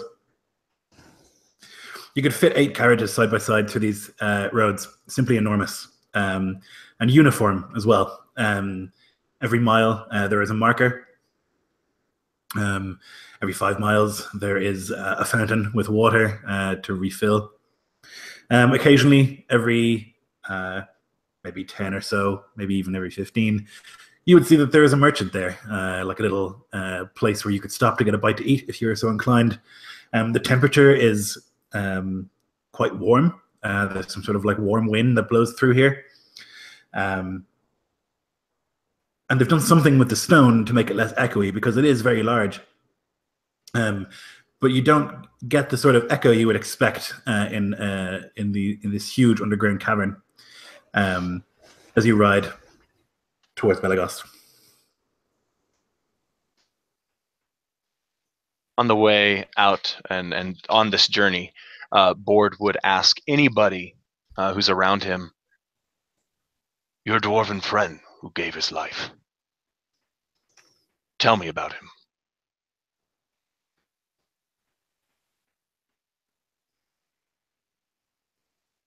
And that doesn't have to be like a role play conversation or anything, but like that's the last thing that Bord says before commencing into the journey. So you would talk. Sorry, go ahead, Rob. No. I was just going to say that I think all of us could tell you a story about Na, so I think it's appropriate that we would all share something as we go on the journey. That's all I'm going to say. Yeah. I was just waiting for one of you two to take the lead. You've got a story, go for it. Me too. I just didn't want to be the responsible for the hour between now and 5:30 my time.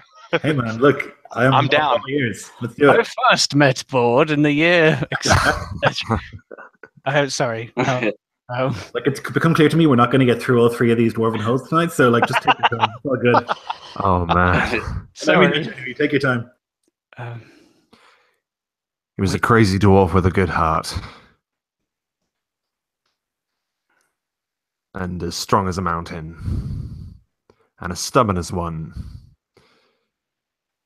But he was blessed with a sight beyond most of his people, sadly. He knew what had to be done. And he didn't mince words. And he was crazy. Did I mention that?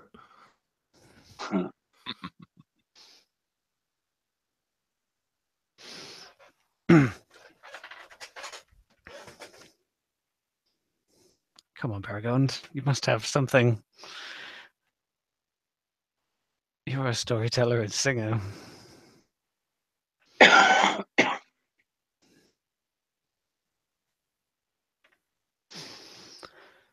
Went into the woods of northern Mirkwood. We went to fight his Haranath, the spider beast. The spider beast who led the giant spiders of the forest. They were a party fighting this creature. Faroth I, Cynric here, Syrian, who also fell, and the dwarf. And I think we agree that it was the dwarf who took the brunt of it, of the damage that his Haranath did, was eaten up by the dwarf, and still he spat back defiance and death at it, and finally brought its ruin on the forest's floor. He was I've seen the carcasses of Mirkwood spiders. That is no trivial foe. He took enough poison to fell an ox. They have a mighty constitution, I'll give them that. +4. I'm sorry. You should be. Now, correct me if I'm wrong here. This is going back a little bit, but there was a time when all we knew was fear and terror as we fled from wargs and orcs. Too many to count.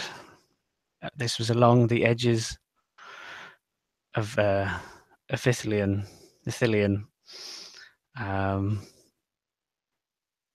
Their horns echoed through the night.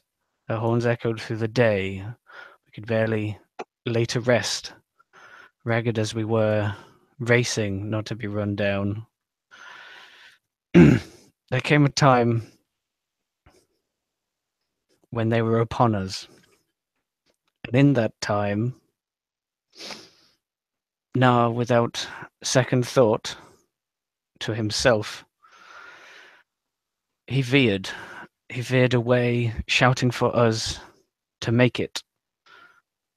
This was near the beginning of our journey, and we may not have been here now without it. He plummeted into those woods, taking with him the hordes of wargs and orcs. Knowing full well what his fate would entail, his horse could only carry him so far. And he was taken. Selfless, unlike many of these dwarves we have met. He did not wish for gold or glory. He just wished to see his friends live, and if that cost him his life, that was a cost he was eager to give.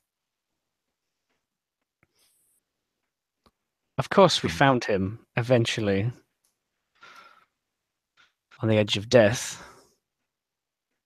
and managed to bring him back into the light.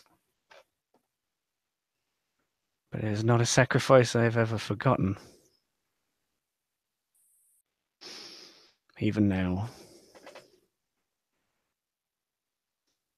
It is in the hope of finding people of similar metal that we have come to these dwarf halls, I think.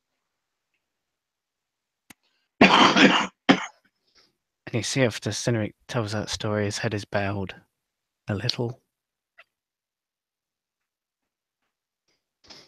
And he probably bums everyone out with it, but, you know, tell with it. He survived a Morgul blade. He had a broken leg and he was still the first one to face the Witch King. He pulled a horse from a cliff face as it was about to fall. He's beginning to sound like something else. Chuck Norris. The truth of the matter is this. We need to share these stories in the next Dwarven hold we visit. The rest of these dwarves have a lot to make up for when compared to now. Perhaps we should. Perhaps it should not be our story that we tell or my words that we use. Perhaps it should be the act of their brother. Then we ride hard. And we spread the word quickly. And with that, Faroth is going to heal his mount and double the pace. That is, if we're allowed to take our mounts in these underground roads. Yep, you are, yeah. Yep. That's fine. Then he does that. Bud will probably see Cynric like run. His hands like maybe over the. I was gonna say through the mane of Ciara, but then I'm not sure what's actually exposed in his armor. I don't know if there's an ear or anything, but some signal of affection towards his horse at the story of her being suspended over a mountain, and then he will double his pace after Faroth. Bord would do his best to follow after, having never been too proficient on the back of such a beast. So you begin to thunder through these tunnels towards that town, the city of Belagost. The journey feels long. It feels longer than you'd expect because the uniformity of what you're looking at. Can't tell if you're nearly there. There's no landmarks. There's just mile markers. But there's also no daytime or nighttime, so it's almost impossible to tell when you should be asleep. But you continue until you see that the road forks up ahead. You turn towards Belagost. The road does continue further on through these mountains. And in a couple of hours, you would come upon this huge, just like a wall, basically. There's a gate inside that wall, but it's just like the cavern stops. Just like a natural sort of rock, obviously incredibly thick, and there is a gate. The gate is open, and you can see that it's quite busy. There's a queue of merchants trying to get in, and you have to join to the back of that. So is this just before the fork, or where did the fork come into it?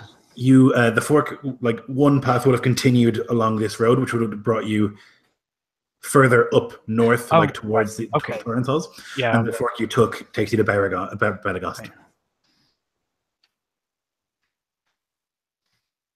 Yeah, so there's this big gate. You can see that there is what's it? Kuzdu? Is that what it's called? Gosh darn it. Kuzud? What's the dwarf language? Kuzdul. Kuzdul. Yeah. And you you can see that that's like marked there, and I guess you would maybe know enough or picked up enough to realize that this is Badagost. There is a queue, like of caravans of merchants and stuff trying to get in there, and yeah. So you've thundered all this way, and you probably arrive kind of like a little bit knackered from your urgent ride, and then to just like turn this corner and see a queue of like surly dwarves waiting to get in. Do we know the name of the ruler of this particular hold? Just they said it was led by a council. A council, yep. So Faroth, riding up towards the queue, slowing his pace, but trying to, use the momentum, use the urgency to his advantage, bellows, "We bring tidings for the council! Urgent news!" There's a bunch of dwarves turn around and they're like, "What?" And then they see that you're on horses and they're like, "What?" And then they see that you're men and they're like, "What is going on? Like, what is happening?" A lot of confusion and like a lot of grumbling. Well, I can't believe it. But like there's guards at the front, who like see this go down, and one of them like waves you over.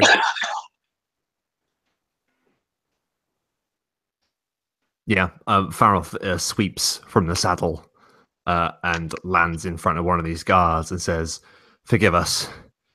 We bring tidings that concern your lives here in this place."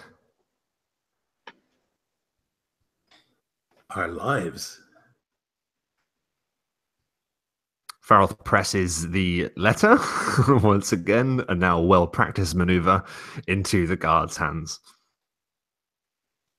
So you see him like scan it much more professionally than the guard you had met in on the mountain. Like this is obviously like someone who's very proficient, reads a lot, and just like reads through. I see. He like folds it and hands it back to you. And he like beckons you to come down, and he like says to you quietly, like, "The situation is this. If I let you in front of all of these dwarves, there will be chaos."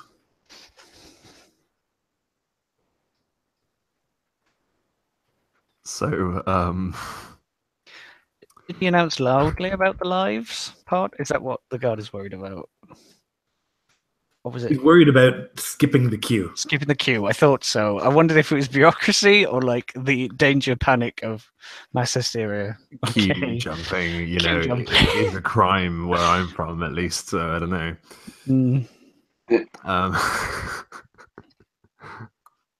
Faroth was trying to make as big a show of this as possible to ease those feelings, like this is an urgent matter one, that kind of thing. But obviously, it isn't sticking. That I'm guessing. So he's kind of like, there are some dwarves like nearby who are like whispering to each other and like pointing at you. Baragon speaks, bends down and speaks directly to the dwarf.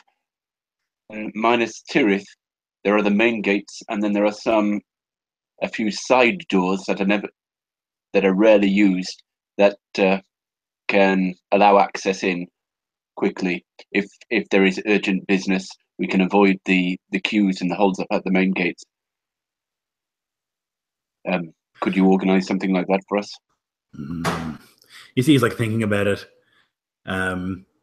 And he looks to the other guard and he says, "All right, you take care of this." And then he beckons you around to the side. You walk for quite some time.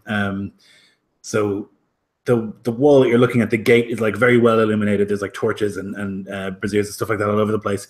And he kind of takes you to the right, and keeps going until it looks like it's going to become quite tight.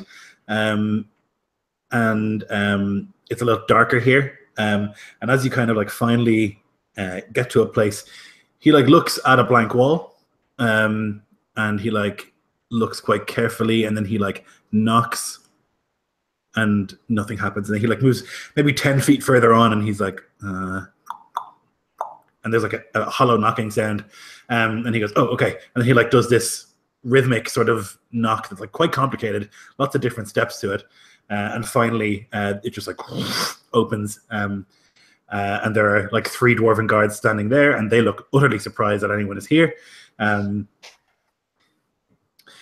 but you're ushered in this way instead.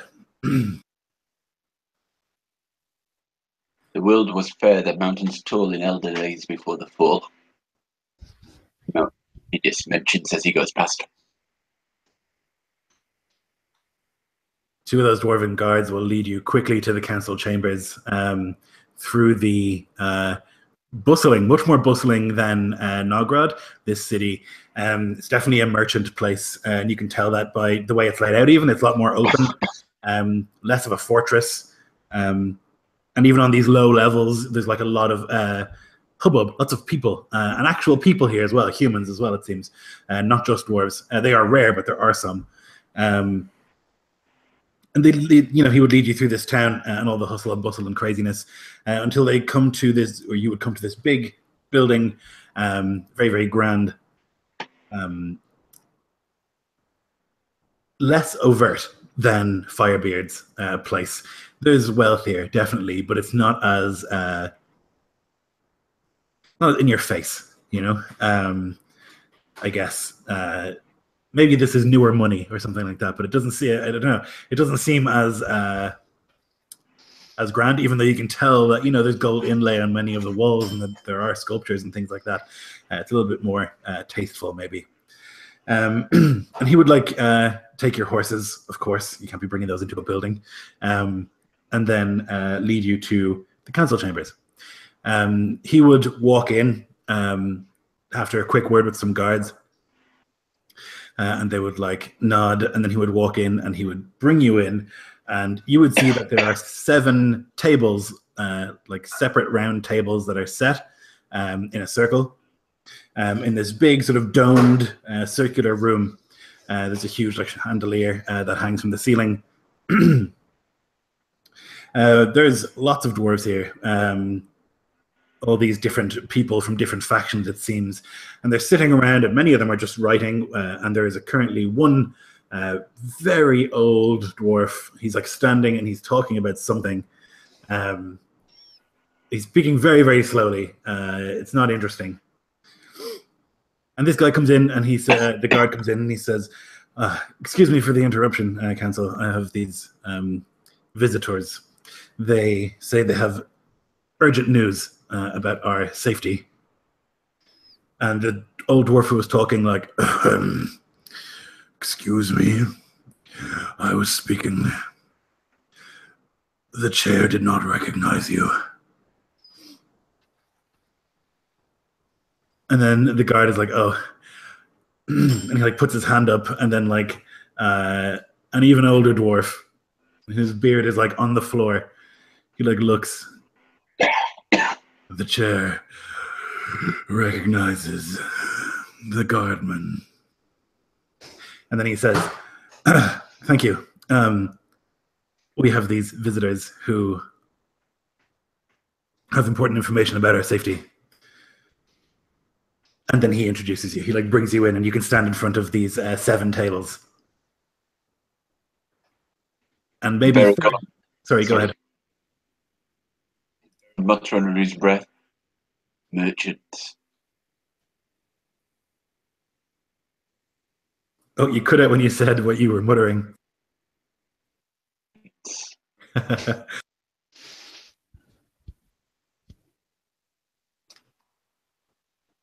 chairs are brought out for you on a little table, and on the table there is like a blank notebook, or like actually quite a large book that you could like write in. There's ink and quill and things like that. There are refreshments on that table and little bits of food and stuff like that.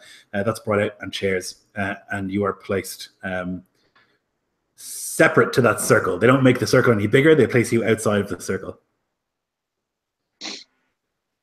Varel stands forward and says, "My name is Farrell, son of Fardred. The chair has not recognized you. I plead to be recognized by the chair. Me and my friends, The Heralds." form is that you raise your hand, and then the chair recognizes you, and then you may speak. Farrell stops and looks at his feet for a second, and then lifts his hand. The chair recognizes the Dunedain. And the Dunedain is most grateful. Thank you. As I was saying, O wise counsel, my name is Farrell, son of Fardred, and we are the Heralds. And as such, we bring tidings. A now well-rehearsed line. And he waits to see what they say. You see a blonde dwarf put his hand up. The chair recognizes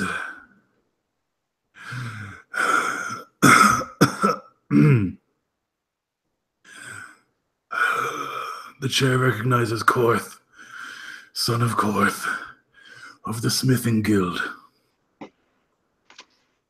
And he stands.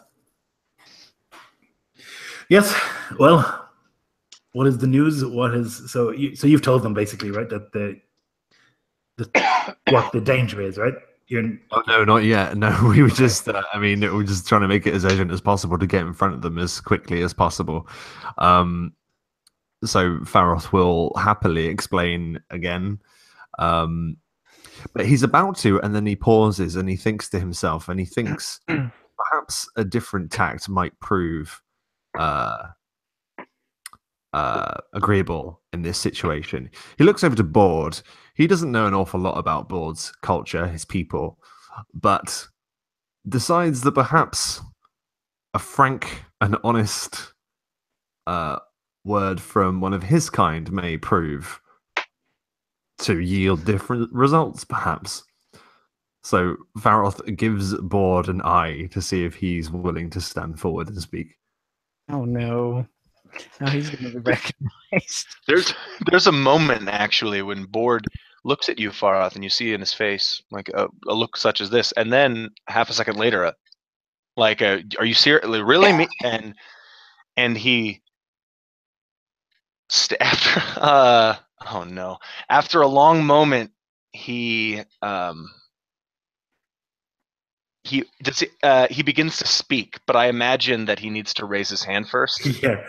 The chair has not recognized you yet. You see the muscles in Bord's jaw tighten as he looks back to Faroth, who has set him up for this. And he asks,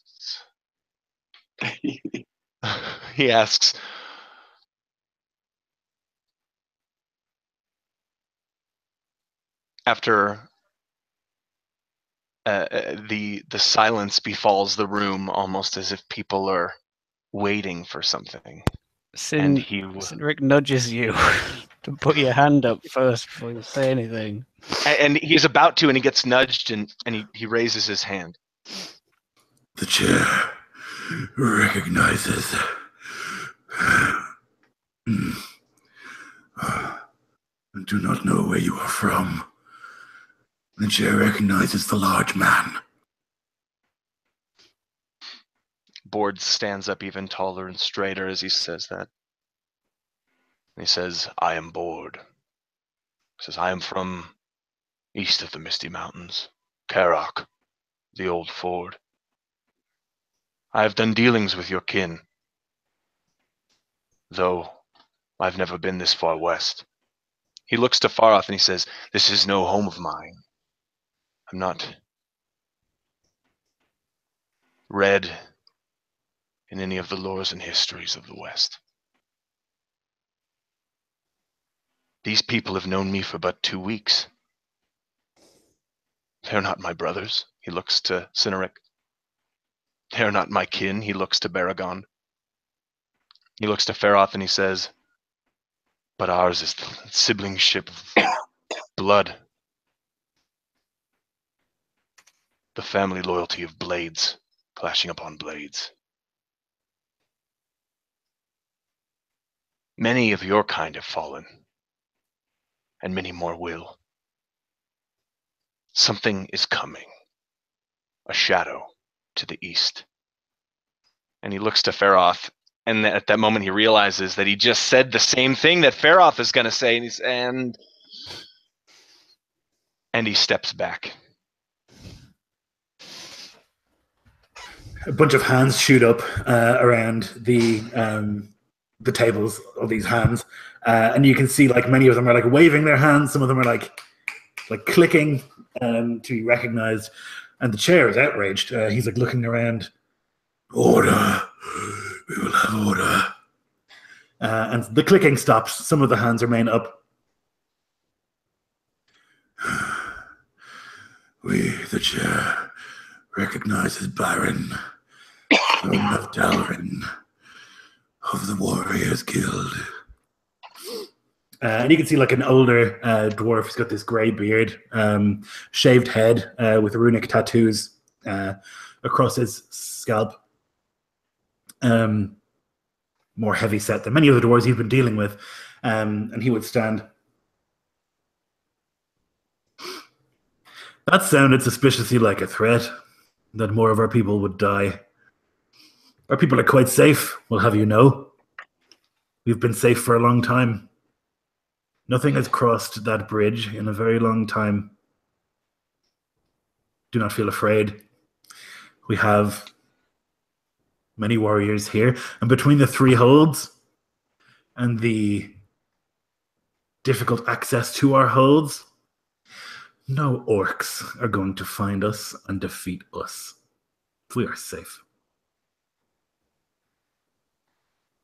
Again, Bord will speak out of turn, and again they'll go through that motion, and again he will raise his hand in with blushed red cheeks, looking to his companions. But he will say one more thing, and he will say that safety, peace, these are quick things. When they happen fast. Shadow. The shadow is writhing tentacles, slowly but surely wriggling their way into every crevice. And only when they've become fused with you yourself do you realize that you've never been safe. You've just been far away.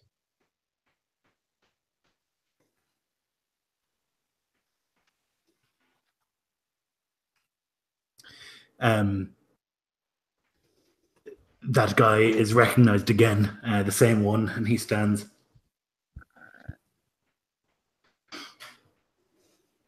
We are far away. Far from the east and all of the horror that happens there. It's why we live here. And not in the Iron Hills. And we never lived in Erebor. That's why we live here and always have. All we have here is quiet and peace. I am the head of the Warriors Guild. And only once in my life have I seen war. I have been to skirmishes. But it is safe here. But you're not wrong. This world is big, but it is not infinite. And he looks around to the others and he says, I have said this many times, that we should be more aware of what goes on outside of these walls and there's like a hands shoot up all over the place, and some people are like, blah, blah, blah, blah, blah.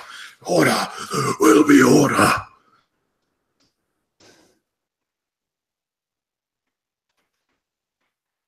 Is a slimy-looking dwarf with like an oiled beard, kind of like you would see on a Persian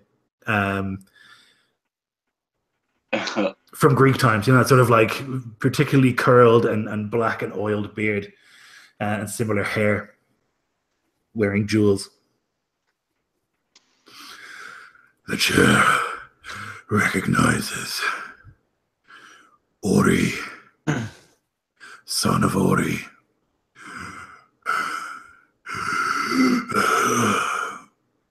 Of the Jewelers Guild.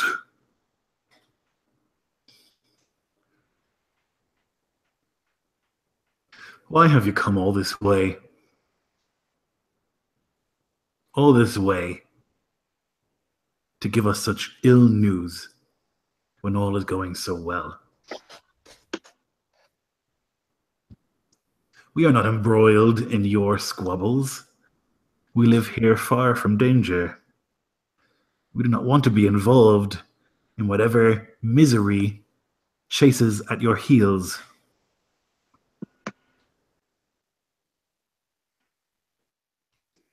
No, indeed, Master Dwarf, Farrell says as he is asked to get permission to speak.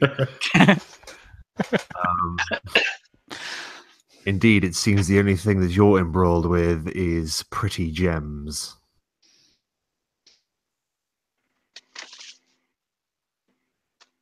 He stands up without asking. He says, "What do you know of it, man? Your fated kingdom? Nothing." Farrell looks to the council to see if he's being allowed to speak without putting his hand up. No, the old man is like banging the hammer. Order, we will have order. And you can see other dwarves are like standing up and they're like, "You cannot say that to him! How you dare him!" And people are pointing at each other, and like all these old bullshit like rivalries are coming up, and like, "You fucking said that to him, how dare you!" Order, we will have order. If I may, I would like to tell a story, Farrell says after getting permission once again. If he's allowed permission. He is. You're all aware of the vast bridge that connects this realm to the rest of Middle-earth.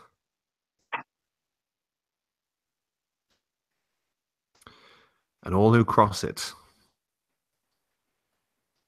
even if Durin himself, he would have to pay a toll. He would have to pay a price. But let me assure you that there are forces that operate beyond such reasoning, both good and ill. Forces that cannot be tracked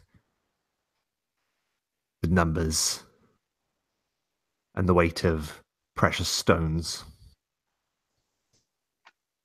I plead the council to please consider that there are things far more valuable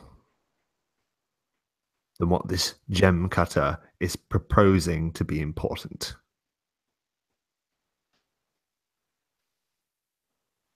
Farrell is essentially trying to put down the competition in the room, essentially. There's a dwarf woman who stands, a short cropped beard and long blonde hair. And the chair says, "The chair recognizes Ruin, daughter of Oin, head of the Lawkeepers Guild." And she stands and she says, "The shadow has always been a problem. It does not go away just because we are far away. And we think that there are no orcs here in these mountains. And we think that they do not cross that bridge. And we think that we are safe. But we are not. We have never been safe. We cannot be safe. Not from the tendrils of such a dark hand. It's not possible. anywhere that cruelty, greed, or hate fester, that is where the shadow exists. And those things exist here. How come you cannot say that? Order. All this chaos all over the place. And she's like, we need to listen to these people. And so is the warrior. He's like, we need to listen. Fucking nonsense. And then finally it like goes down. The chair recognizes the man of Minas Tirith. Actually, I'm from Ithilien. Beregond is my name. And you are resting behind resting safe behind a bridge. I have seen the bridge. I have seen the chasm it bridges, and it's a mighty chasm. But I have heard that that there was a greater bridge in Moria of old, the place that you call Khazad-dûm, and Moria itself fell to the darkness, to some darkness that came that happened there. I do not know why Moria fell, but it fell, and I fear can and will have the same effect here. And it is not by ignoring the shadow come to triumph that you will triumph against it and hold strong. It is by facing it. It's only by facing the shadow that you can find the strength to resist it. And sometimes there is a time to secure your investments by acting cautiously, but sometimes you need to secure what you have by acting bravely and by reaping the opportunities. At the moment, the kingdoms of men and elves and some dwarves are uniting together to face the shadow. Indeed, there will be great profit to us all, and if we fail, then everyone fails, and all will fall to the shadow.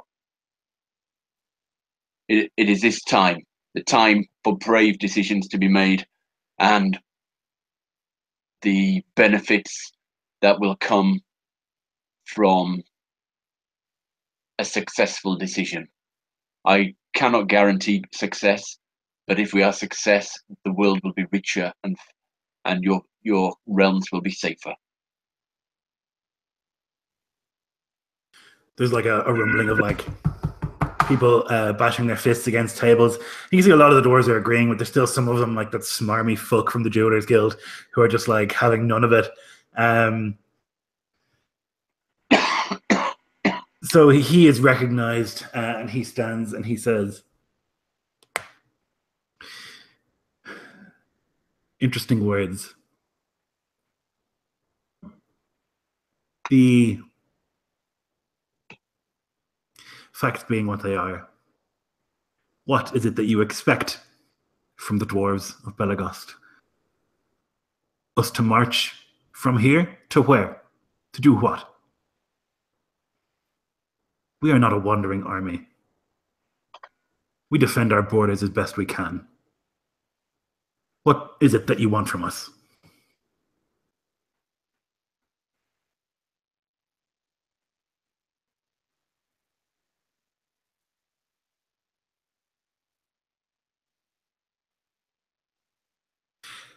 The chair recognizes you, Beregond. You are a city of artisans. We need weapons. We need armor if we are to fight these foes. You do yourself wrong to say you are not a warriors. Dalrith, of the head of the Warriors Guild, I'm sure, would willing to prove himself side of any man, elf, or dwarf of Middle Earth.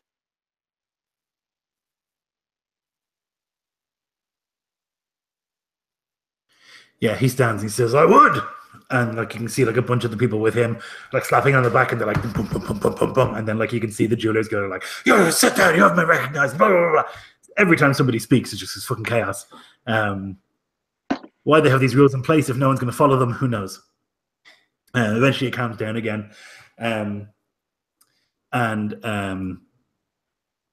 Garen, son of Garen, is recognized. He is the leader of the Diplomats Guild.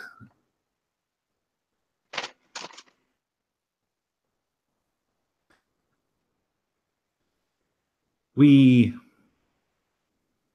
rule as a council, and we have many different functions as a council. Because a city cannot be governed by one person, it's not prudent.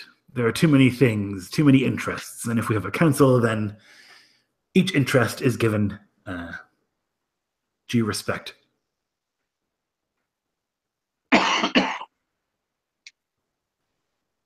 I am not opposed to helping to save the world. Seems to me an obvious choice. The only choice that can be made. And if you say that there are others involved, men and elves and dwarves, it would be most unbecoming of us to stay here within our hold. But what exactly is it that you want us to do? We cannot march all the way across Middle-earth to fight in Ithilien. We cannot march. What is it you need from us? We wish to unite the ranks of the dwarves from this realm to march against Gundabad and to liberate your and my people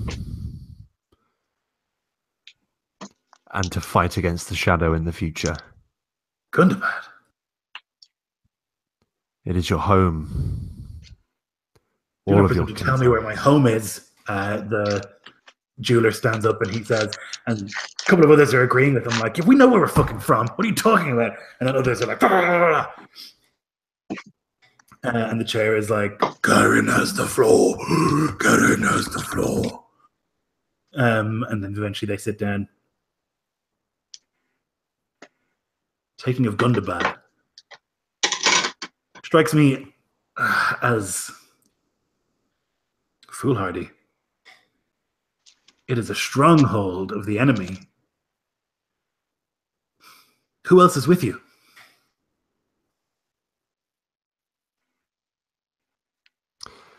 The elves of both Mirkwood and Rivendell. Also my people, the Dunedain.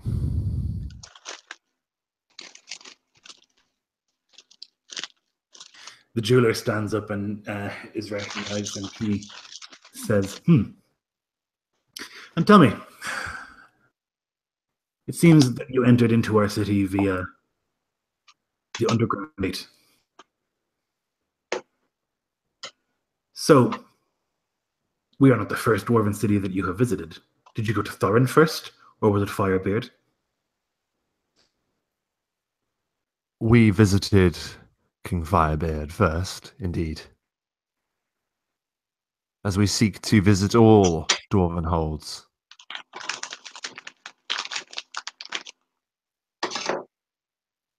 And what were Firebeard's terms? Did he agree to join you?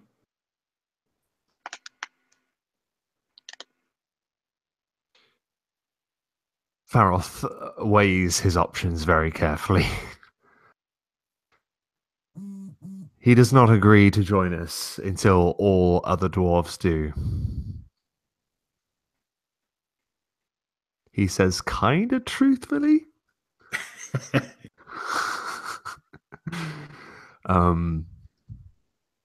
He wishes to see your people united.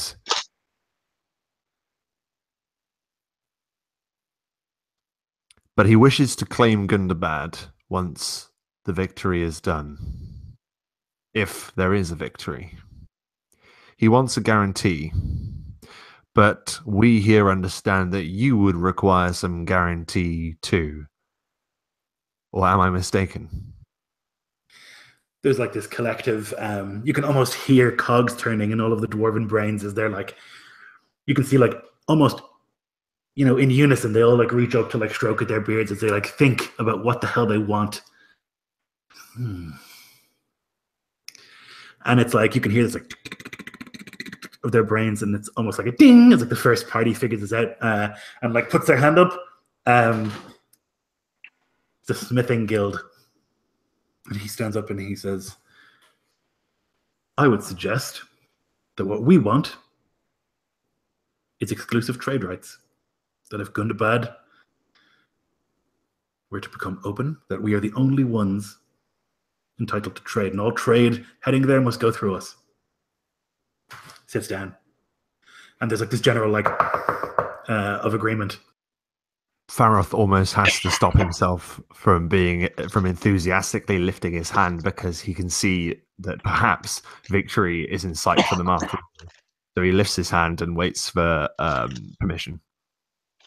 The chair recognizes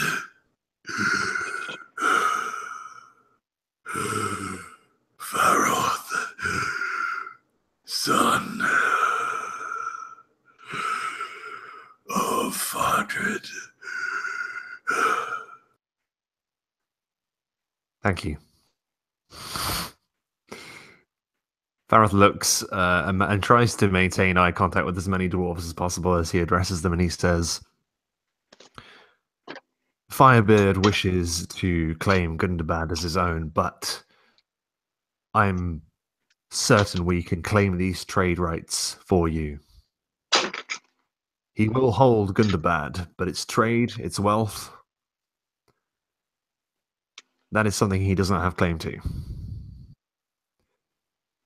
"We will require a contract," he says as he stands back up again, and goes basically through the same spiel that Firebeard had gone through, where like, if it's legally binding, there'll be less grumbling from the other dwarves.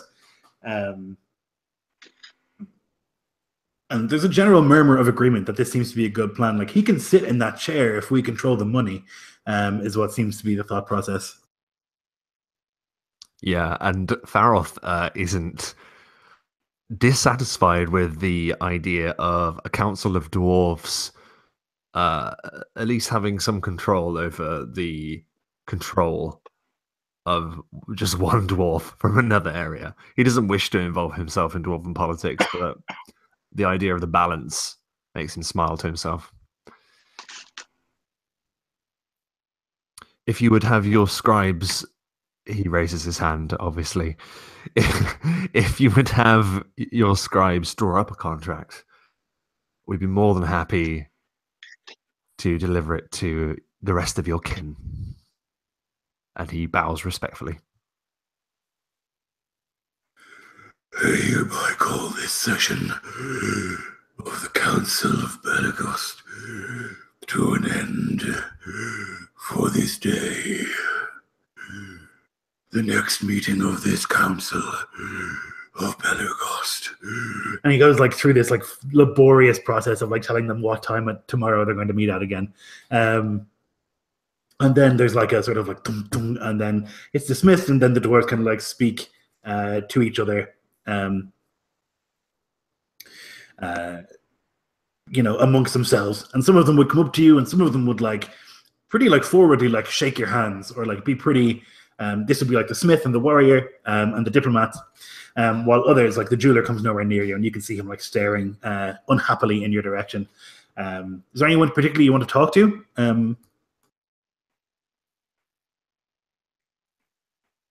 Faroth, done with talking for the moment, lets one of the others take the lead on this one, I think. If they have anything to say.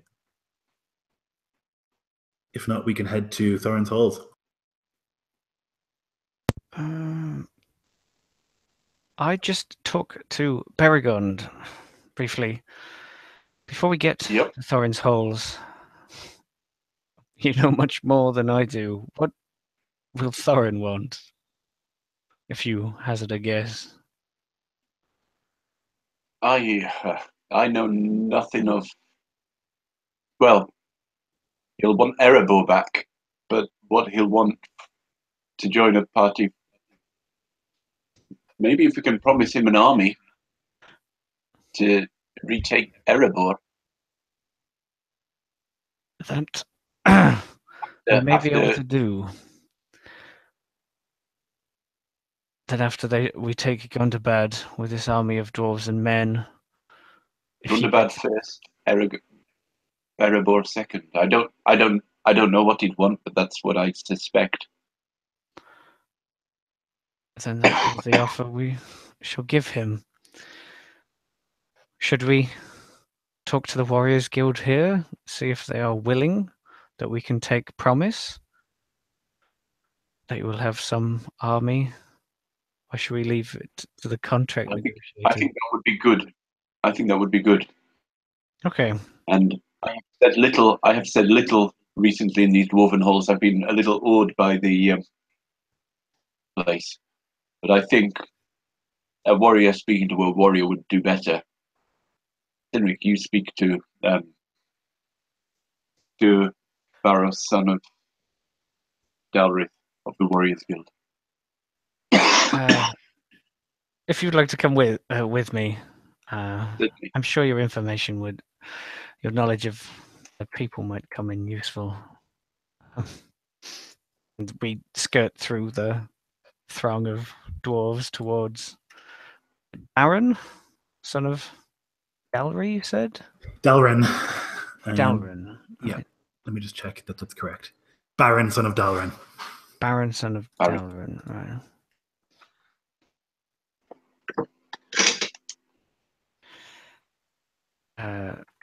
So I sidle through the dwarves to their table, the Warriors Guild's table, with a throng around it. Baron Master. I am indeed. You're welcome here. Sit. Thank you very much. And he sits down in the dwarven chair that probably isn't really made for him. Are there any humans on this council, or no? No, all dwarven masters are dwarven. Right, so he sits in the chair. You are Baron, son of Sorry, I've just got to add the height of the huge. I've always imagined he's not the size of Board or anything, but I've always imagined Cynric as big, and him sitting sort of uncomfortably with the knees up on this dwarf stool just sets Beregond off in the giggles, and he's just for the first few minutes of this conversation, he's just covering up, trying to hide his laughing. Imagine, it's like a parent going to a primary school teachers meeting in those tiny chairs. So he sort of sits awkwardly in that situation. Baron, son of Dalren. That is me. I'm Cynric, Horse Lord, as you mentioned. You seemed eager to fight, and there will be much fighting when these contracts have been written up.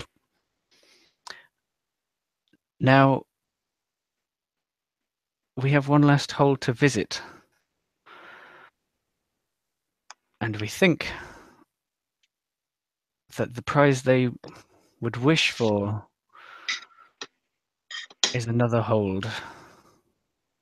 You, I'm sure, have more knowledge than we do of Thorin, but would we be right to presume that his heart is not set on Gundabad, but on Erebor? His heart has always been set on Erebor. That's all he thinks about. I don't know him well. I've met him once or twice. And on both occasions he spoke of the Lonely Mountain. Now, if King Firebeard gets Gundabad, and you get the riches and trade wealth of many, many nations, how do you feel about continuing that fight? Once you have come to Mount Gundabad, what is it? The short distance towards Erebor. More glory. What do I think of it? I would like to be more of a warrior. I would like that. It sits ill with me that one of our great halls lies silent, no ring of hammer. And I would be of the mind that it should be liberated, but I am just one dwarf on this council and cannot make decisions without the rest of them. We are all bound together. When he says that, like a smile, like almost of relief, relaxes across Cynric's face. It has been a long time since I've heard someone, or many people, say that we are all together. The shadow has caught many of our nations in their fractured states, but if we all stood together, stood as your council does, he like glosses over the fact that they argue every 5 minutes, our world would be rid of this darkness within a heartbeat. I know you are but one voice on the council, but there is more than one fight to be had. After Mount Gundabad, first comes the march through Arnor, in which we will gain our human allies. And then we will see to gathering the elven allies that we have before striking Mount Gundabad. But from there are other prizes, such as Erebor, but also prizes to other people. There is a fight, and it is coming, that is very dear to the elves, that of Dol Guldur. It is a deep and shadowy place, one reeked and steeped in the evil of Sauron, and must be rid of. We will travel with the words of this council to the other holds, but if you, as a fellow warrior, could see to it that those here that share our views would be keen to see the armies, the united armies of Ered Luin, and that of men and elves, could push onwards to these other prizes, to other glories, we would be greatly within your debt.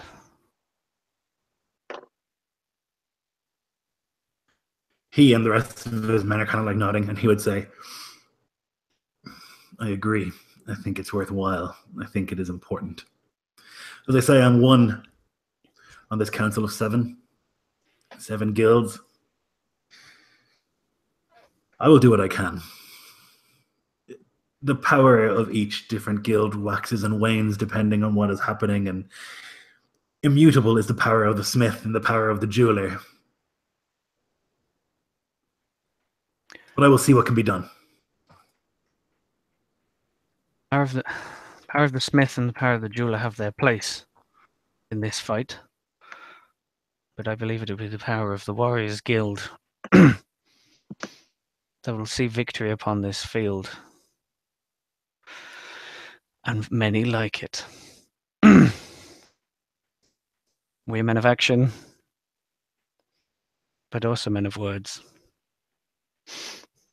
And I wish you the best of luck on both battlefields.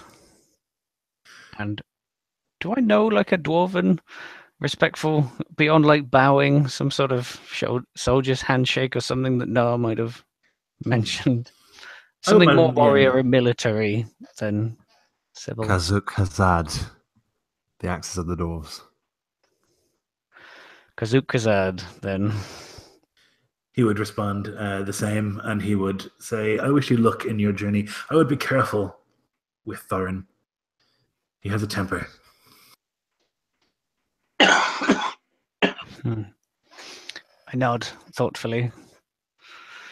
I've seen a dwarven temper. Powerful force.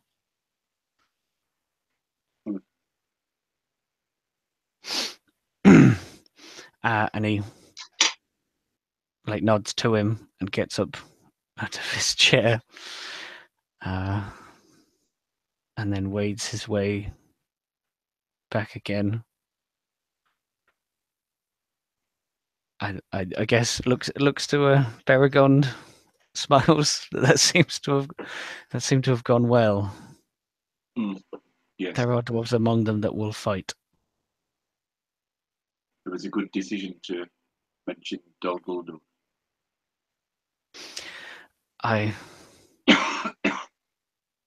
That was our original goal. We've made many promises to many Right. people, and we must see them all fulfilled.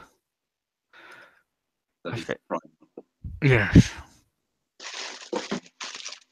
I had hoped that once men and elf and dwarf are united in battle against a common foe, that it would become easier to suggest those goals less related to each individual faction and goals more important to the greater whole. But I felt these warriors perhaps would benefit from knowing a greater plan. And then I don't know. They get back to their friends, surrounded by other dwarves. Did you find much luck? Bord will say while haphazardly getting his horse ready. A hand against probably like the back of your arm or something, about as high as you can reach or something like that. I did. It was rejuvenating to know that there are dwarves out there, dwarves like Nar, who will fight and would, without all of these convincing and contracts, would rather they not be there. Would rather those obstacles on our path not be there. That would fight for a greater need than just themselves. It's not just Gundabad we should be thinking about.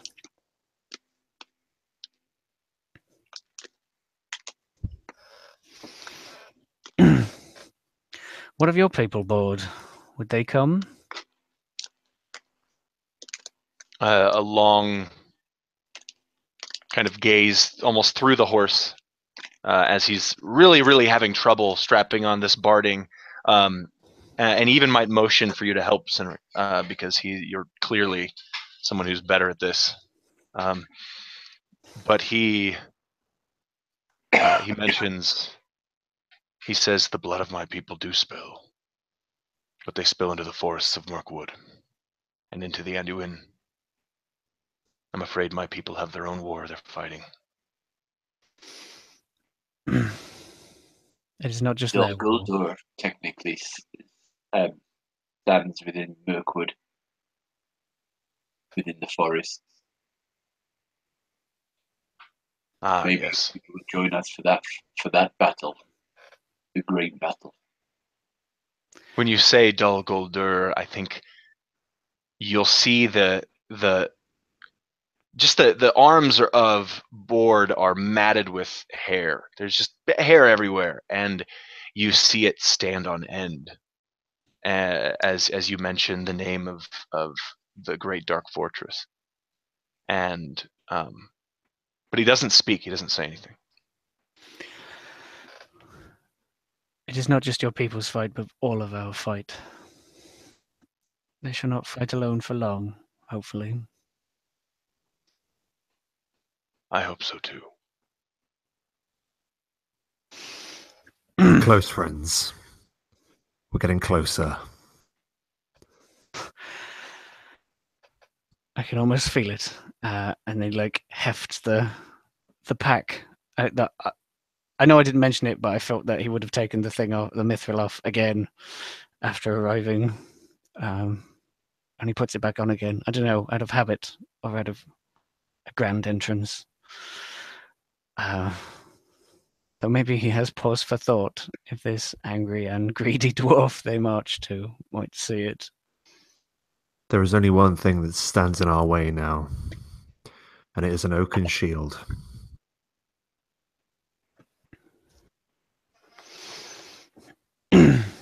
And so you set off through the under road again, north. And about, it's a similar journey. Same kind of setup with fountains and various little posts that you could stop at to eat and drink, although they become less frequent the further you go towards Thorin's halls.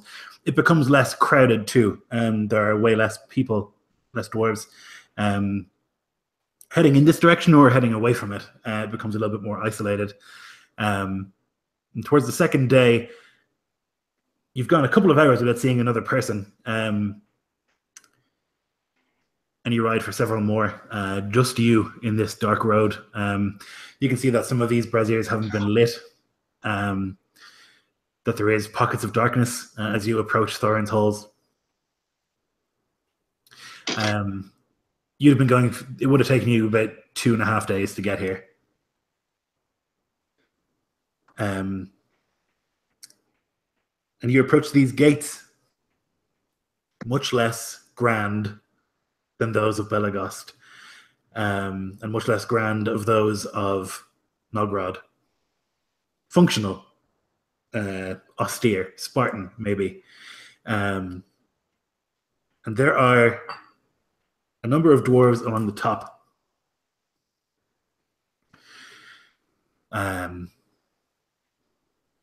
They look like soldiers, like more professional soldiers than you would have seen in Belagost.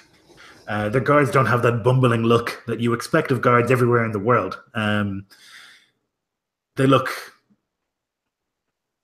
militaristic, professional, veteran, almost to a man, sort of black bearded with streaks of grey, or to a dwarf, I should say. As you approach, there's 20 crossbows pointed in your direction. Who approaches the halls of Thorin Oakenshield with no invitation?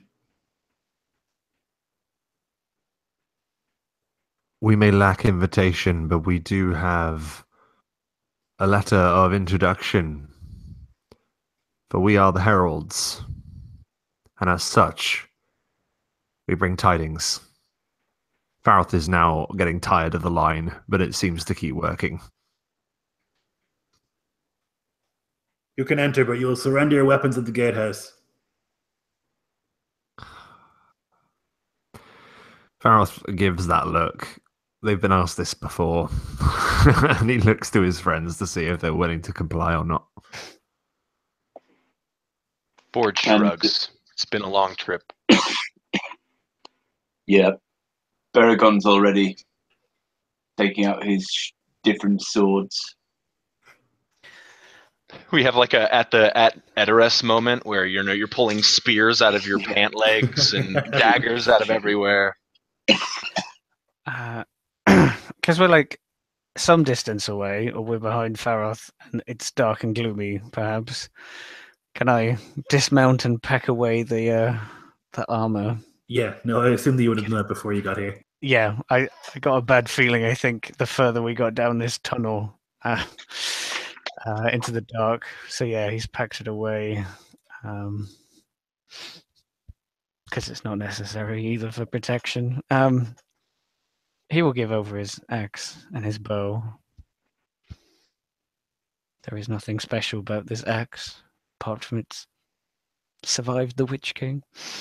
So the weapons are handed over, and you're led, escorted, I would say, is the feeling you get by a large contingent of dwarven warriors. Like, they lead you through. It is quiet here.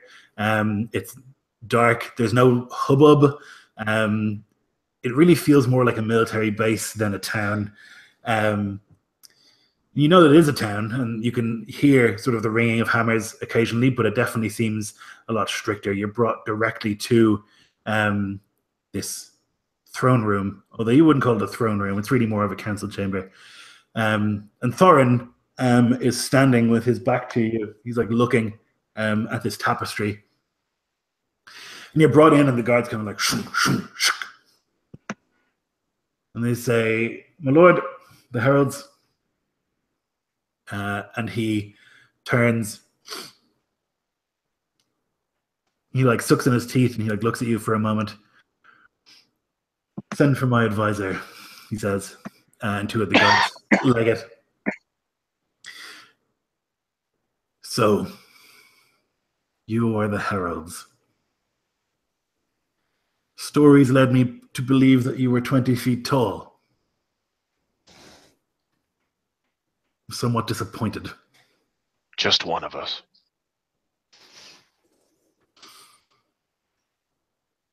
An attempt at levity. How quaint. You're going to ask me for something, I assume. If you are here, you're going to ask me for my warriors, ask me for something. That is the way of men always. They never come to visit. They only come to ask. You speak plainly, Thorin Oaken's shield. So shall we. You are, of course, right. You are blessed with insight. In the middle of your talking, the two guys return with the advisor. It's a man, and he is tall and dark-skinned. He has some sort of like leather armor, but it's he's got this like shock of red cloak. He has like piercings in his eyebrows and in his nose, and like a long oiled beard. And he like steps up to where Thorin is. He has like a ring on each finger, and like a golden ring, more than one on some of them. You think this man is maybe from Harad or maybe from Umbar? And he like steps up to Thorin and he like says something in his ear, and Thorin nods. That's where we'll end today's session. Dun dun dun. Dun, dun, dun. Nice. It was all too easy. Wow, all three in 3 hours. Yep, just about got there. I'm pretty pleased with that. Yeah, God, Yeah. felt good too. Cool. So thanks, dudes, for playing, and thanks for watching if you watched.